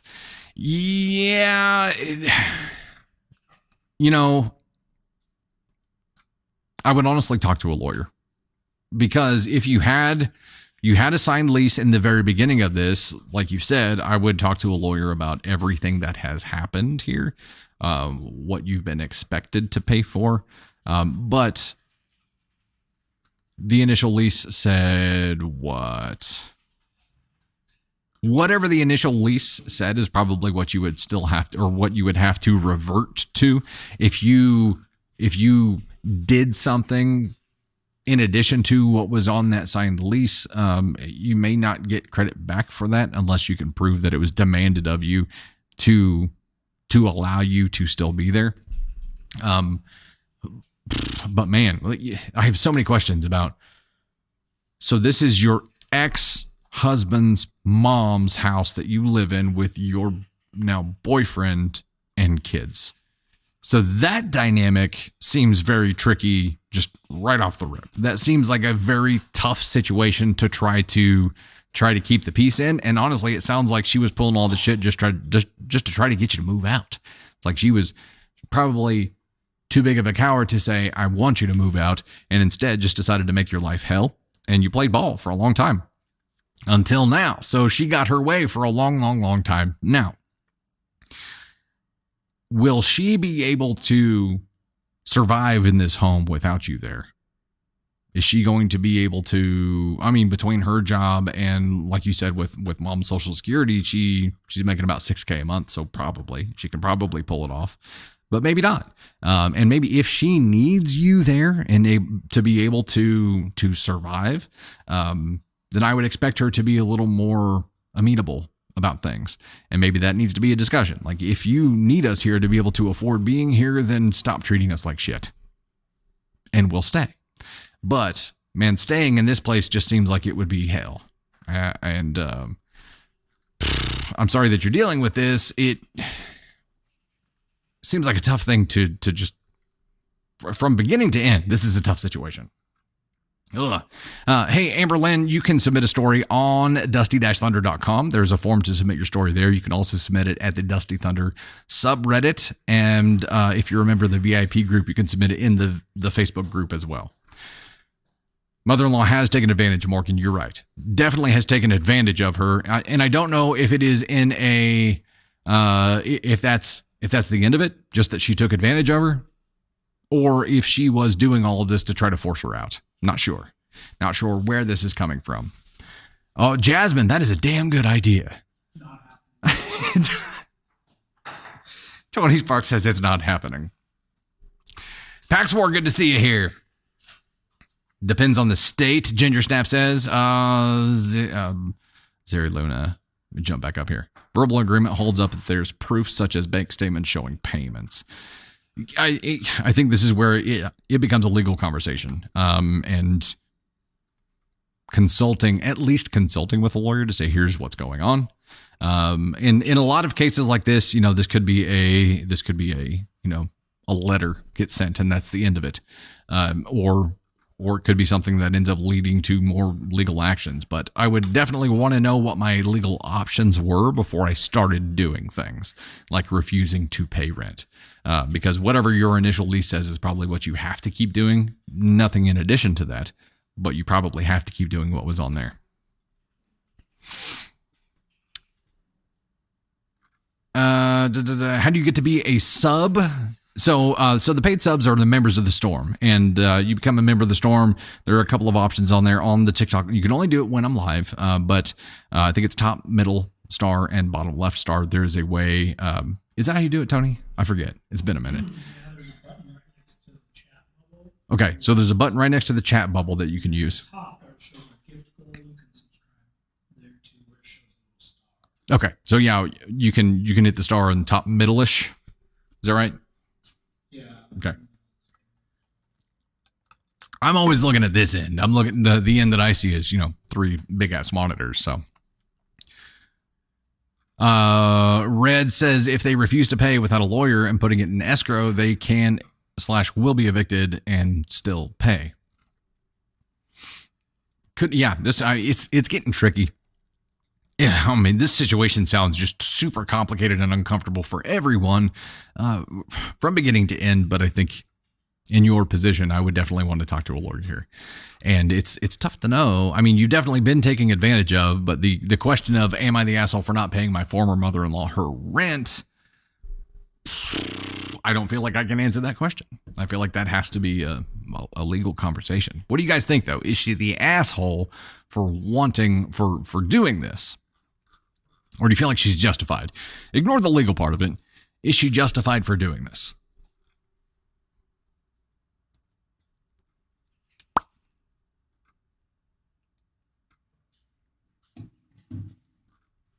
Amy Lou, welcoming everybody to the Storm fam here. Yeah, thank you guys. We have a lot of new members here. We are at 297 to 300. Holy cow. Smoke Stance sounds like a Judge Judy episode. This probably would make a damn good Judge Judy episode, actually. Colda, thank you for the balloons. Appreciate that. Caroline Forster says everyone sucks here. That's probably a good answer. We do have some NTA here, though. Like Jacqueline says NTA. We've got some NTA. If you have echo, rejoin. Okay, sorry. I did get the connection issue warning a second ago. So if you do have an issue, you can rejoin. Rita became a member of the Storm. Welcome to the fam. Glad to have you here. Nana says, I think she has to do what she agreed to do in the first place. However, nothing more, nothing less. Janie D, I mean, she's in her house. That's the other potential complication, right? It's if you want to be able to stay, then Tammy, staying a member of the Storm for month 2. Glad to have you. Emma G is back. The grandma probably wanted to be near the grandkids. That's why she wanted her to move in. Oh, that makes sense. But you would think Red Rotomerix became a member of the Storm as well. Number 299. Welcome to the fam. Hey, Candy Thunder is in the house. Hey, Candy Thunder. How are you, Tater? Sweaty? It is warm out. It got really hot outside. Oh my God, we're at 300. We're at freaking 300 here. I'll get this confetti rocking. Hey, we just hit 300 subs. You guys are awesome. 300 members of the Storm here. Heck yeah. Heck yeah. Red, you got us there. Oh no, it was Gina. Gina got us there. Red, you were 299. Gina subscribed, became a member of the Storm, is number 300. Heck yeah. Tony said he would dance. You didn't? You didn't say? Here, Candy Thunder, come over here and be a part of this confetti. We're just going to stand here while confetti's coming down. Come on. She has to witness this new confetti cannon. This is confetti cannon. Ready? Don't open your mouth. Oh no. Don't point it at the camera. It's so intense. That's awesome. It is so intense. Oh. Hi, babe.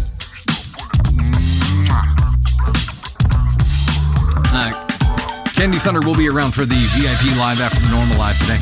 You guys are awesome. Thank you so much. Thank you.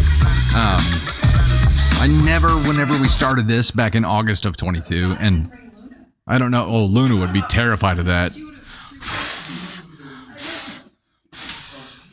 To get it off my keyboard. When did we start going live? Was it January? Sometime this year. Sometime in 23, I think we started doing lives. Never imagined that we would be at 300 members of the Storm. Never would have imagined. You guys are awesome. Thank you so much for all the support. Literally could not do this without you. Hey, Mary says, hi, Candy. Big kisses from Paris, France. From Paris. I'll be right there. She says, I'll be right there. Yes. Don't breathe too close to the confetti. Thank you, BC. I remember this time. That thing is in... There is confetti in the cloud. I'll be damned, Chrissy. I think we might have to leave it there. It is all over the shelves. It is all over everything. Stuck to the wall. Still just the one piece floating up there. Nope, there's some stuck up there too. Wow. Holy cow. Holy cow. Y'all are amazing. Okay, so this is just a complicated situation. I think it would be really tough. Tamira became a member of the Storm as well. Number 301 here. Heck yeah, welcome to the fam. Welcome. Gotta get the confetti off my water here again. Neely in the Netherlands. Good to see you. Okay.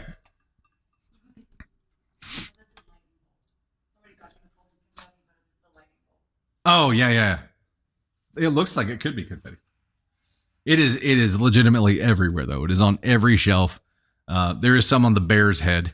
Oh, you guys can't see the bear here, but we should make this one of them. I don't think I can do it with headphones. My headphones actually do work.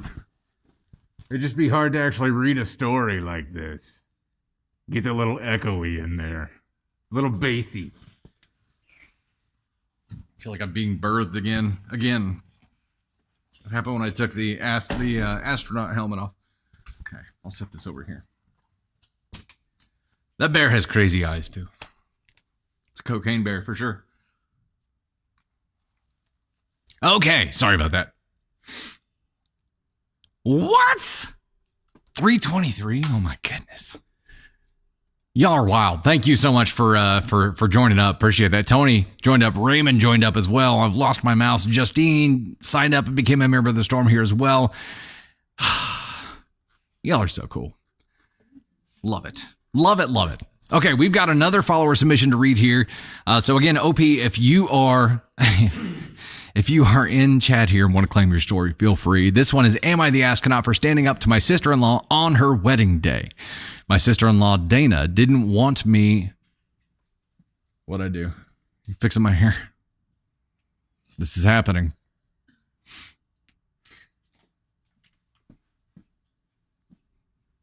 Thanks, Tater. Always looking out for me.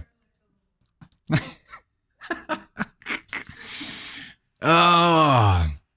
My sister-in-law, Dana, didn't want me at the church for her wedding to my brother, Mark, because she needed someone to watch the reception set up at the park and make sure the food was out and ready for the guests as they arrived. So you got put to work. Cool. She asked me to do this weeks before the wedding day and I asked if someone else could watch the reception set up, picnic blankets, some bunting, balloons, a few coolers, and a stereo so I could attend my brother's wedding. She said she needed everyone else at the church so no one else was available to watch the setup.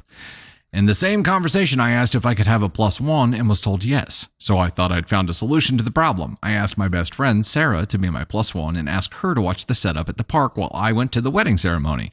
Sarah was more than happy to help and was excited that she could attend my brother's wedding reception. Mark and I were very close. Mark spent a lot of time with Sarah and I growing up. Sarah even dated Mark's best friend for a while, so our friendship circles were completely mixed. She was disappointed when she wasn't originally invited invited to the wedding and so was ecstatic to be my plus one. When Dana saw me at the church, she was angry. I explained that my plus one was at the park. She was mad that I was trusting a stranger to watch her reception set up. I explained that my plus one is Sarah, and Mark and I have known her for 10 plus years. She was then livid that I had invited Sarah to her wedding. She told me to leave and to go to the park and make Sarah go home. So I went to speak to my brother about it. He said I could stay for the ceremony and photos, and he was happy Sarah would be at his wedding reception as he thought she was invited anyway. Boop. Dana said I was creating tension between her and Mark on her wedding day and was starting their marriage with a disagreement. I stood my ground, saying that I have the right to watch my brother get married and that she is overreacting because Sarah will make sure everything is ready at the park. I had dropped Sarah off at the park before I went to the church. Sarah helped one of Dana's sisters put up the bunting and finish setting up the picnic rugs so Dana's sister could get to the church before the ceremony started. She also set up the charcuterie board and it is a charcuterie board. We like to call it a cooter board here. She also helped set up the charcuterie board and laid out all the food nicely, so when we all arrived from the church, everything was ready. Sarah had recently done the world's greatest shave to fundraise for cancer and was wearing a pastel pink wig at the reception. All of her other wigs were more vibrant colors. She also wore a simple corseted shirt with balloon sleeves with a peasant skirt. At the reception, someone asked Sarah about the wig, so she told them about the fundraiser she just finished and that she wore the wig to protect her bald head from getting burnt. Dana asked me again to make Sarah leave by describing her as a pirate clown. A pirate clown? She called her a pirate clown. I said, if Sarah leaves, I have to leave. Those flags were frozen. I said, if Sarah leaves, I have to leave, as we came together in my car. I also told her that Sarah helped set up and put out the food. Dana said Sarah has to leave as she is making the day all about her. And if that means I have to leave too, then that's fine. My brother overheard and said he wants Sarah and I to stay because we are his sisters. 11 years later, Dana still says I ruined her wedding day. Every time she brings it up, I feel guilty and wonder if I'm the asshole. Should I have done what she asked, stayed at the park and sent Sarah home instead of attending the ceremony? Am I the asshole for standing up to her on her wedding day? Am I the asshole for getting my brother involved?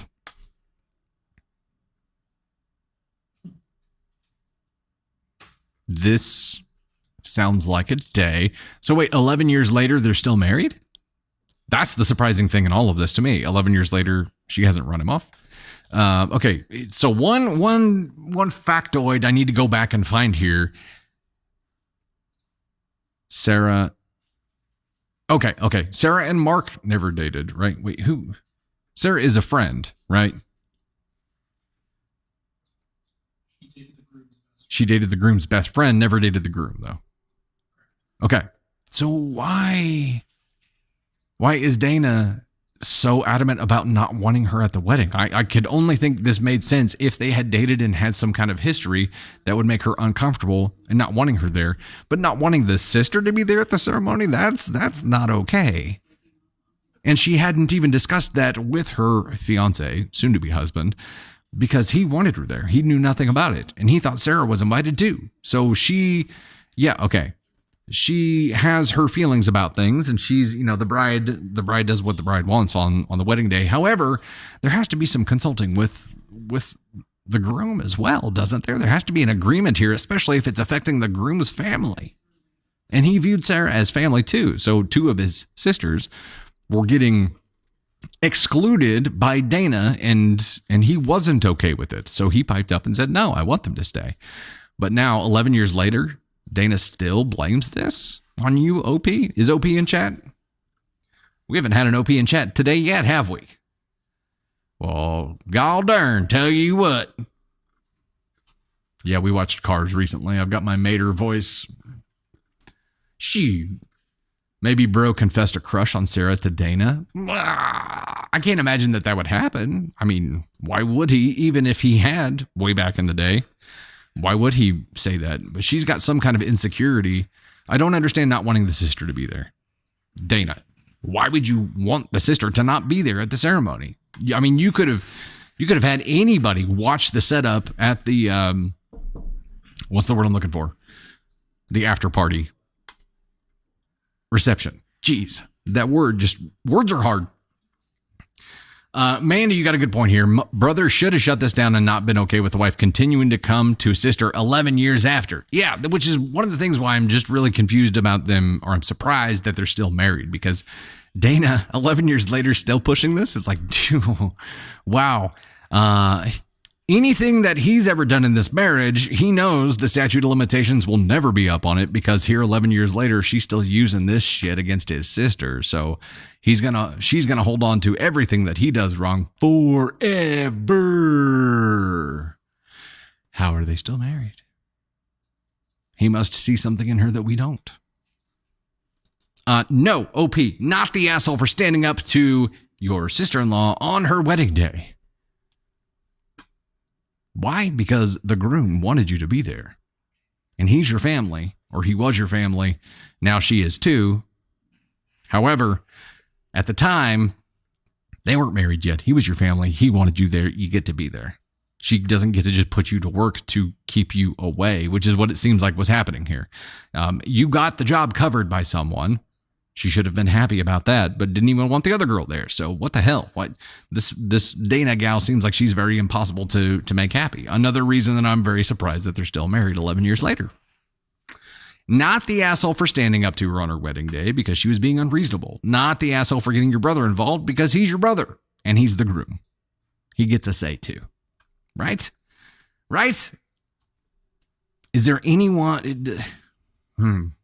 Sarah did a great job too, Dawn says. Yeah, she did wonderful. She had no... Callie Kate says Dana's probably good in bed. That's it. That's all she's got. Stella, yes, at DustyThunderSwag.com, we have a couple of Words Are Hard designs out. We'll probably have a couple more because words are just that hard. Wife, Nursey Deer says wife/bride is a huge biatch. She sure seems like it. I mean, of course, there's two sides to every story here, and we only ever get one. But damn, it just doesn't make sense. BC, Dana probably has hidden talents. Oh, there you go. You guys are all going the same direction here. SJ, as a bride to be, I cannot even imagine being this way with anybody. Candy Thunder has to explain to me all the time why women do shitty things to each other. And I think there was an episode of Selling Sunset on last night. You were watching the last episode of the season, is that right? And of course I had 1,000 questions because I don't typically watch with her. So I was like, okay, who's this? What's she right? What's the motive here? What's going on here? And then I was like, I'll just shut up because you're trying to enjoy the last episode. And here I am like, catch me up. I want to understand what's going on. And then I remembered that I didn't care. So I didn't care about the show. I don't care about the characters in the show. I only cared because you enjoy it and I wanted to enjoy it with you. I was so proud until that last sentence. She said I was so proud until that last sentence. I wanted to understand, but then I discovered or realized that my trying to understand was actually hindering you from being able to enjoy the show. Okay, so Candy Thunder has to point out to me like what is happening when women are being shitty to each other and why it's happening and blah blah blah. Is there a women being shitty to each other motive here that I'm not seeing? Like, what possible reason could Dana have for not wanting the sister there? Is she so insecure that maybe she felt like she was going to be upstaged? Is she so insecure that she just didn't want someone who had good hair there? Like, I don't know what's going on. What things could contribute to that? And I'm looking at Candy Thunder because I know that she could come up with some options. Oh, she didn't hear the story. Oh. I had to mute my sound, so I've been eating a little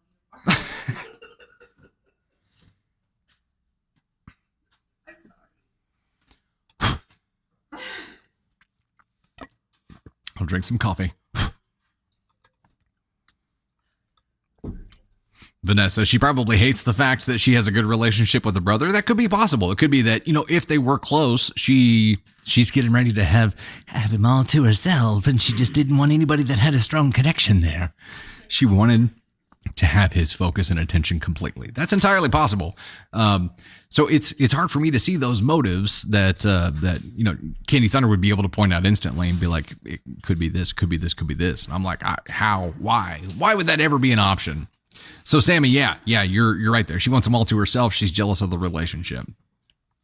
Sarah may be really close with her brother too. Kind of sounded like that. Yeah, and Jarby, you're on the same line here. Control over the bro/husband's life. Why? I just hate it. Envy over the relationship, Bex. Yeah, same kind of thing. That's wild. I just, my God, you're the bride for the day. Like all eyeballs are on you. It's like you're the top dog of the day. You don't have to shit on other people. You don't have to. Like, you don't have to drive everyone else down. Murphy Baxter became a member of the storm here, too. Welcome to the fam. We're glad to have you here. I need to update this real quick because it won't even show me how many members we have in the storm right now. Let me do this. Right, we're at 306 of 300 here. Let me add a new one here. So at least it will tell me where we're at.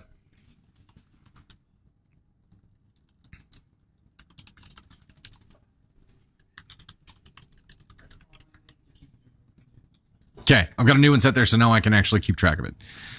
Heyo. Boop. And Tony Spark hasn't read this one yet, so I'm not going to say it out loud. We'll just let him figure out what it says. But it says he's going to dance. What are you whispering about? Nothing. Nothing at all. Oh, heck yeah. Angel, if you're on here, the shirt that you sent me just showed up. Thank you. Appreciate that. Thank you. She was afraid all eyes would not be on her, eliminate the competition. But they're gonna be on her. It's her fucking wedding. I just don't understand the motive behind it. I don't understand the need to shit on other people just to make sure that there's absolutely no risk that anyone is even in the same stratosphere as the bride. I don't understand it. Angel, it looks cool. It's very cool. Suzanne, just a very insecure person, wanted the wedding to be all about her. Yuck.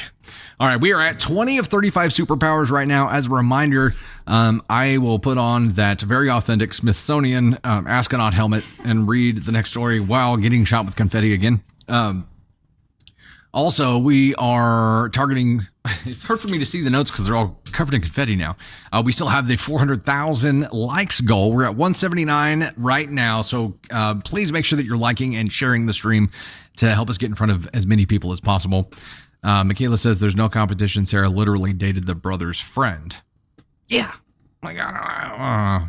The pirate comment was a low, pirate clown comment was a low blow. A pirate clown might be the only clown that I could ever get on board with. I have a thing about clowns. I mean, I love clowns. That's right. I'm trying to tell myself that I love clowns to just go ahead and accept the fact that my sisters, McKenna and Bree, will stop torturing me with clowns. Was it McKenna that did it? Or was it them in cahoots together? Candy Thunder was in cahoots here too. I can't believe that she betrayed me this way.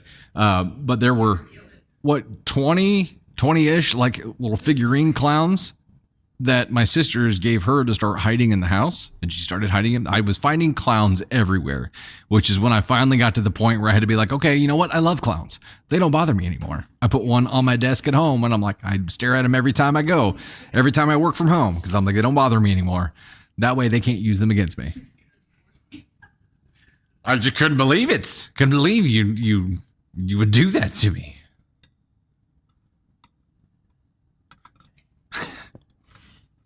Yeah, I can. It was all in good fun.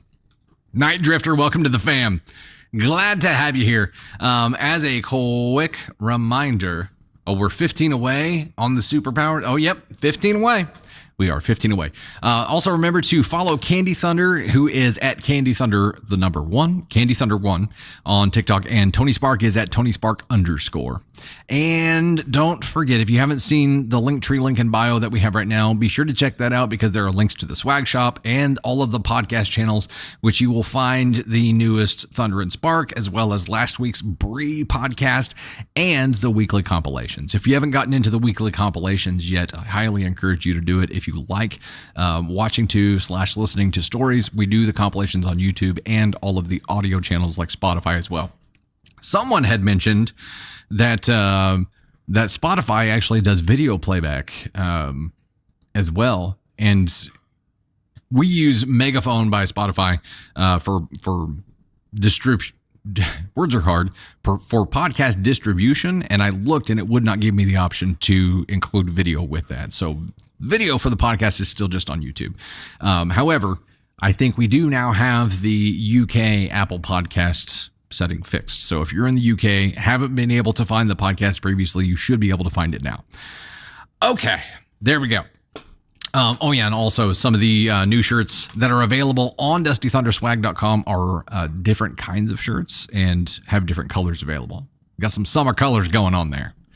All right, we got another follower submission. This one is titled, "Am I the astronaut for not wanting to help my husband when he asked for it?" OP, if you're here, let us know. I'm going to get a swig of Walter. We're at 22 of 35 on those superpowers right now. And if we do end up hitting, we're at 308 of 350 on the paid subs. There is a, if we do end up hitting that one, there's a special treat there.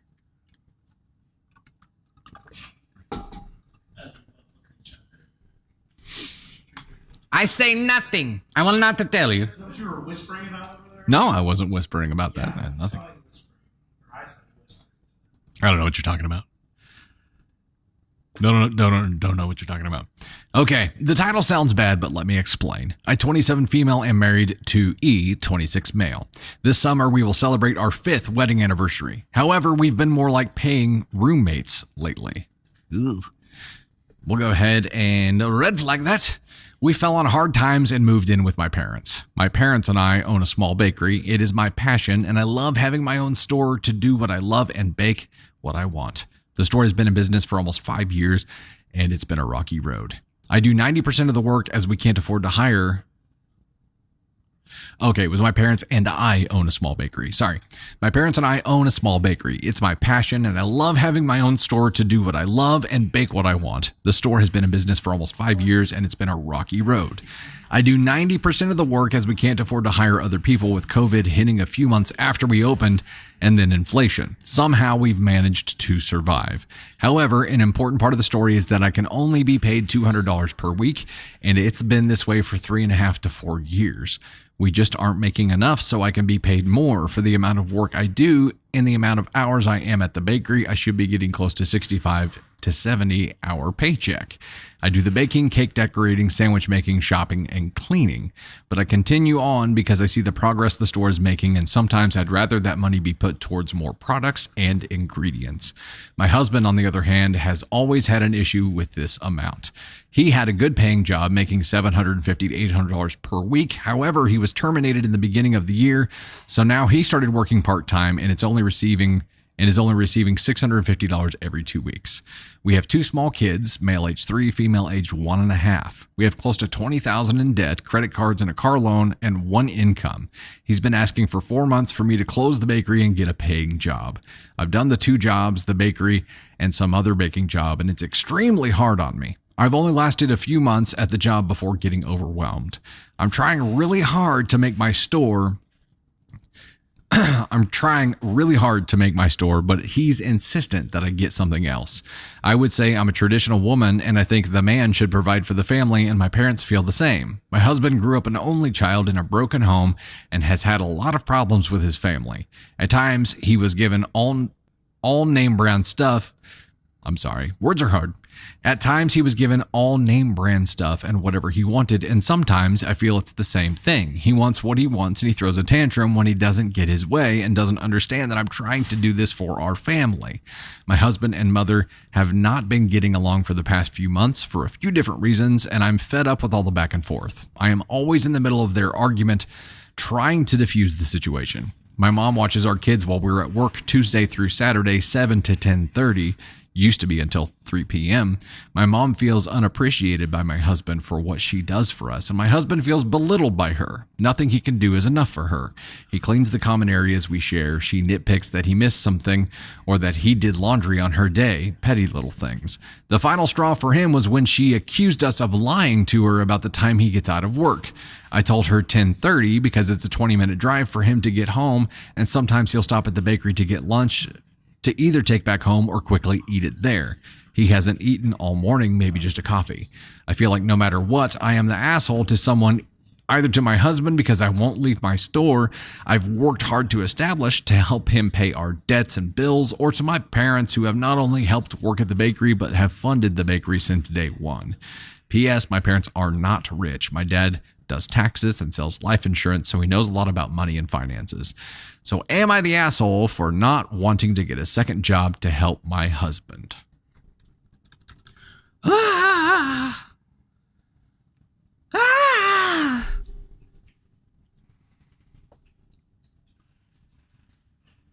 Oh, gosh.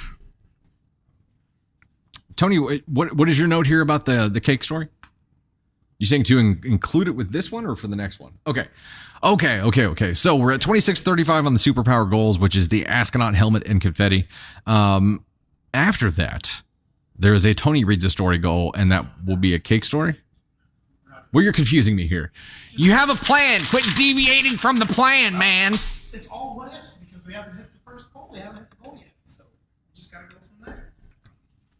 Just call.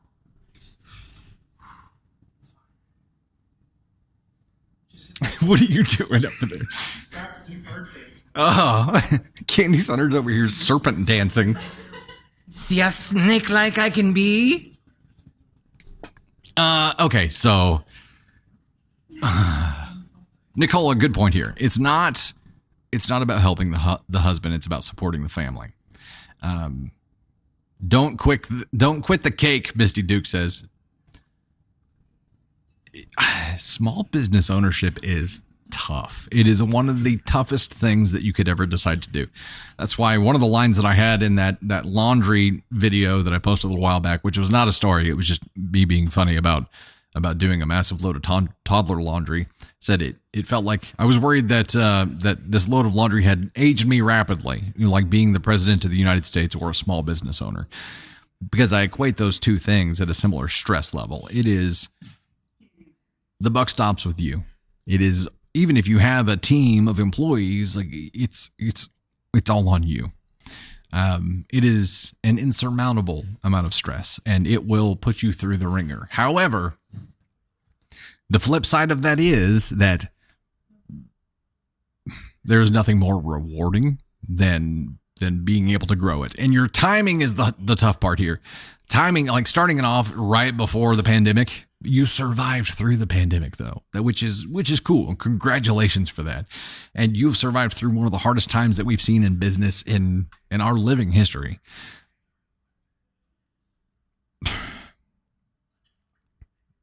I will never tell you to walk away from that.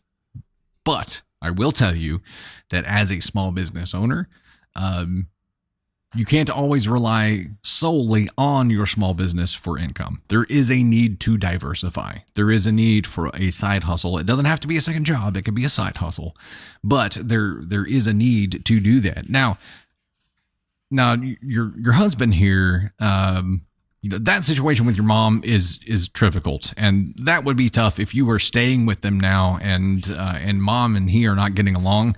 But it also sounds like he's never been hungry. And if he was, given everything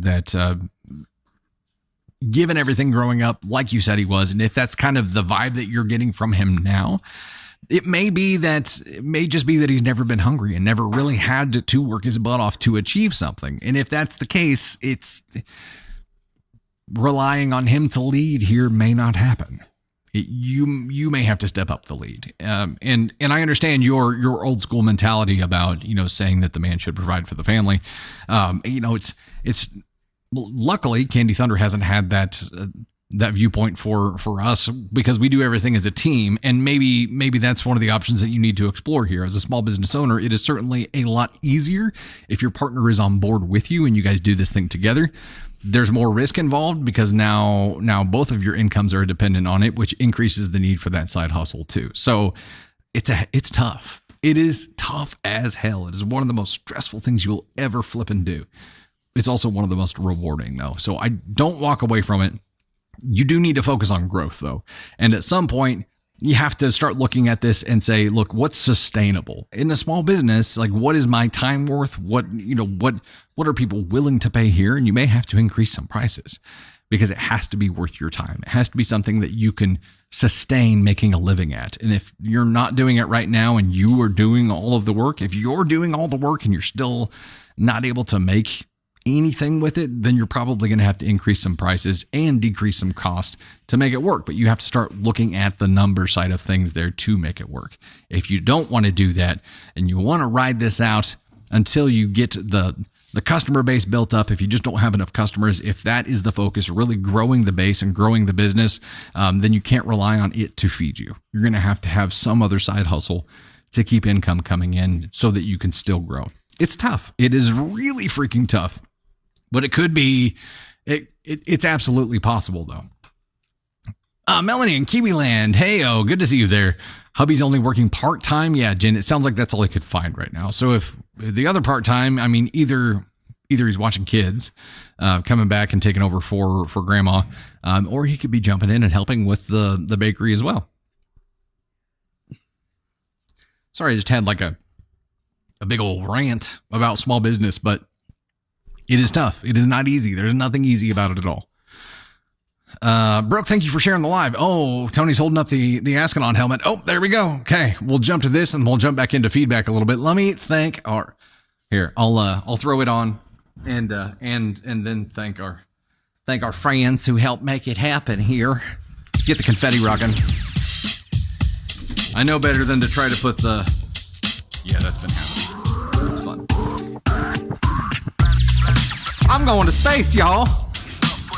Okay, Alyssa Jensen, thank you so much. We got Eric in 2015, thank you. Mama Bear, TLS Journey, Don Sullivan, TVD Fangirl, Candy Thunder, hey, that's you.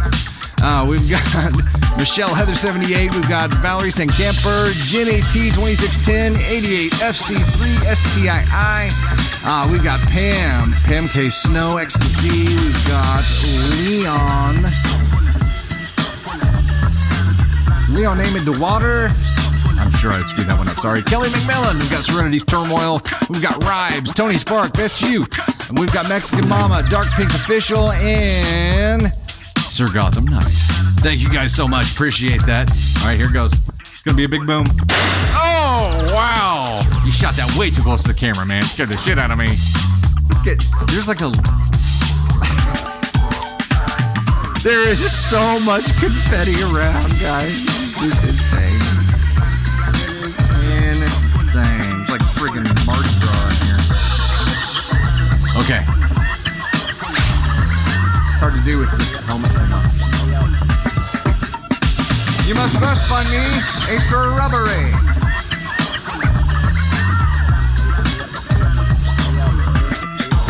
Yeah, if you hear all that banging around, that's the smash room upstairs. It's a great time. Good time.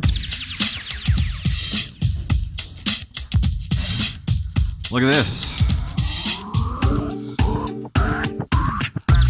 This didn't fully unravel.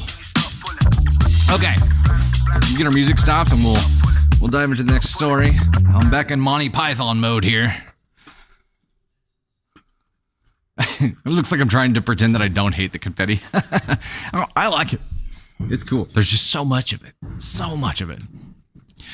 Okay, so on this past story, the specific question was, am I the astronaut for not wanting to help my husband when he's asked for it? So what was the help part? Oh, yeah, that's a weird way to phrase that question.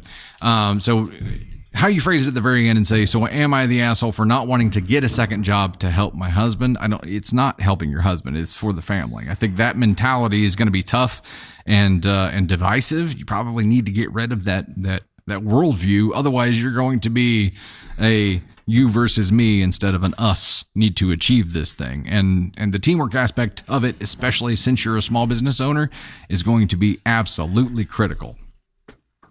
Sorry. Yeah, I had another message there. We don't have any files syncing or anything, do we? We've got some connection lag issues there. Sorry. The helmet is an ascon too. There you go. I at least brought the beard out this time. Here we go. I actually have confetti down my shirt now, so that's fun. Okay. I will dive into this next one. I don't think in this story, OP, you got to start thinking about this as a team approach. It's not a him versus me thing, or it's like his thing, my thing. I don't think it's, it's 2023. And while he may feel, and society may feel that it's, the primary responsibility of him to be the provider, it's on both of you. And if you want to grow this business and be a small business owner, you have to think about it holistically as how it affects your family. Okay. We're going to dive into the next story here. Oh, let me set up our next goal. Our next goal here is where Tony is going to read a story. We don't have time. Oh, it's 4:53. Holy crap. Okay. We aren't going to have that goal. All right. You guys are going to get to see me read a story with this helmet on. Here we go. Yeah. It's really working with my hair today. I'm loving it. Okay. This one is from the AITA subreddit. It is, am I the astronaut for leaving the engagement dinner due to my fiance's obsession with the dog? I, 28 male, proposed recently to my girlfriend, 27 female. We are planning the wedding to happen next year. My fiance has a 5-year-old golden retriever mix. I had a few bad experiences with dogs as a kid. Her dog is very friendly, and he gets all the attention from my fiance. She denied some jobs that won't let her work from home as she is worried about the dog. I work from home 3 days a week, and she only texts asking how the dog is. I planned this very nice trip last week to celebrate our engagement. I booked a nice hotel and made reservations at a nice restaurant. One of our close friends stayed with the dog. My fiance asked her to text with an update every 2 hours. I did my best to make it a wonderful weekend. We had reservations for 7 p.m. at the restaurant. My fiance didn't get ready until 6:40 as she hadn't heard from the sitter. When we arrived at the restaurant, we had to wait 30 minutes for a table to open. When we sat down, my fiance spent the entire dinner on her phone trying to get a hold of the friend.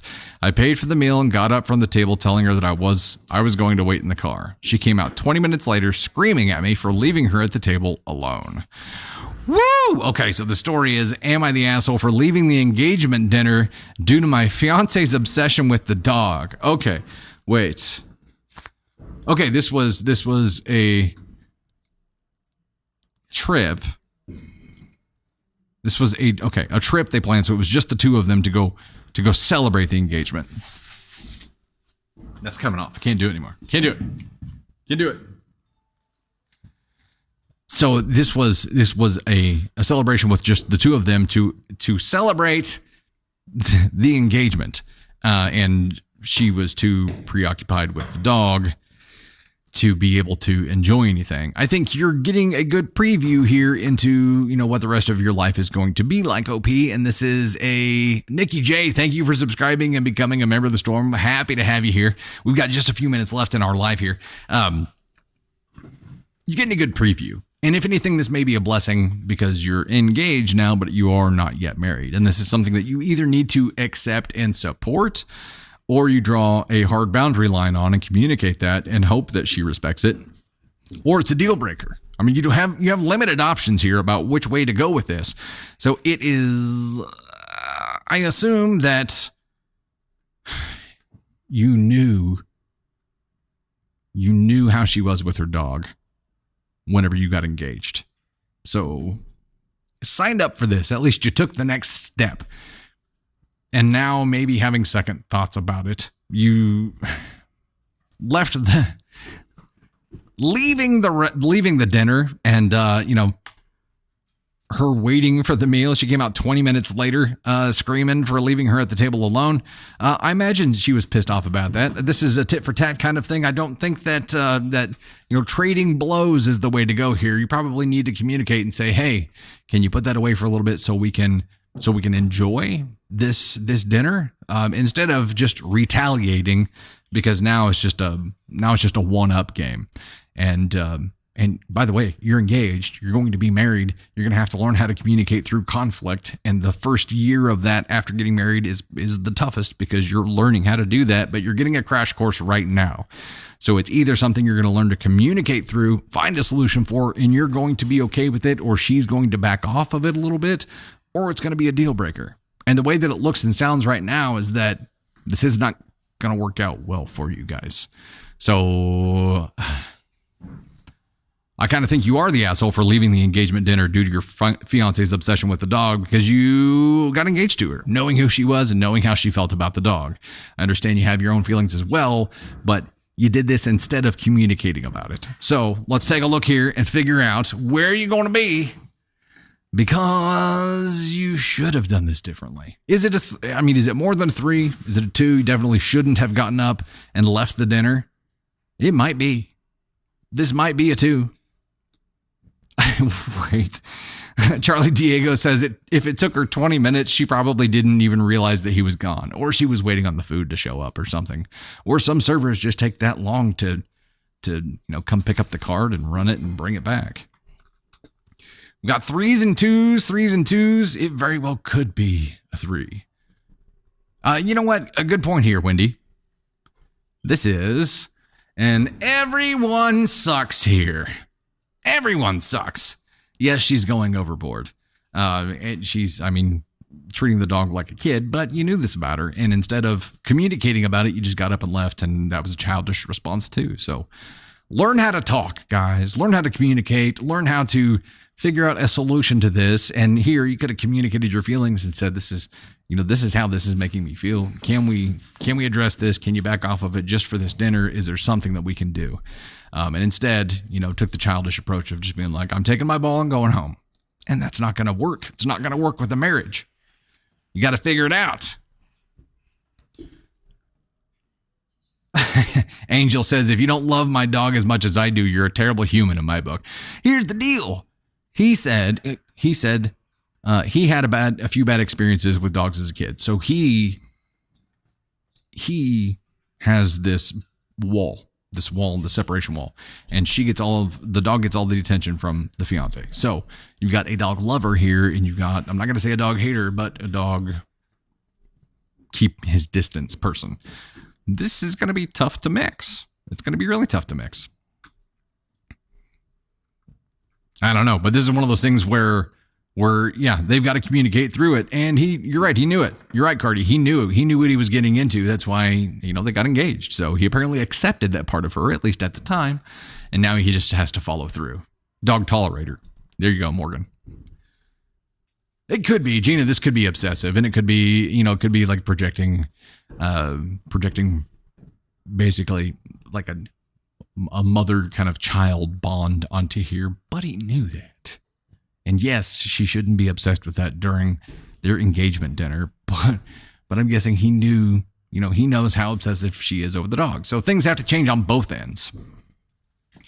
Yeah, Jarby, I keep thinking here, what if it was a human baby? Would he be as jealous then? Would he, have this big of an issue, or would he be on board then?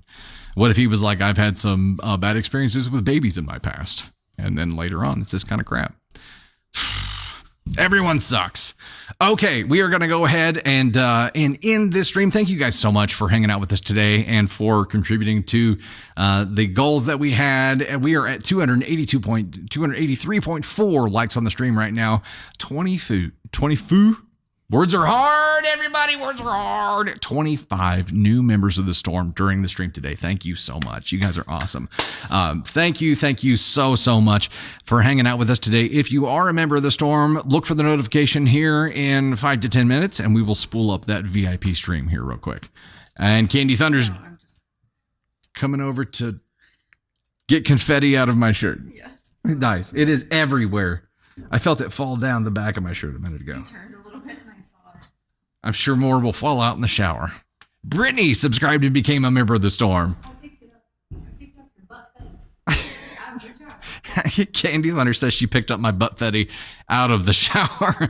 I think you saw it fall. I was proud of it. I was going to leave it there for eternity. Ascon. I'm an Ascon too for not picking it up and for making her pick up my butt fetty.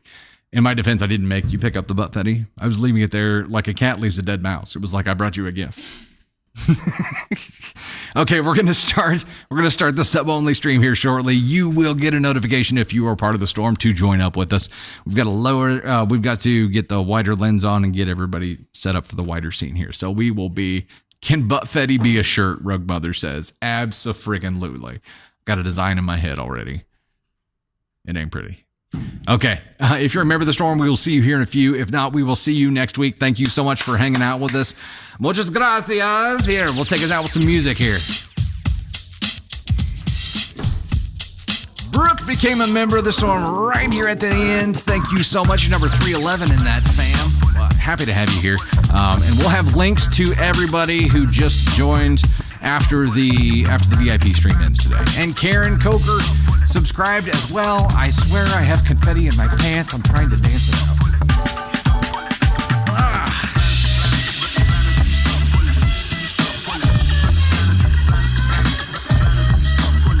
All right, see you in just a few, members of the storm.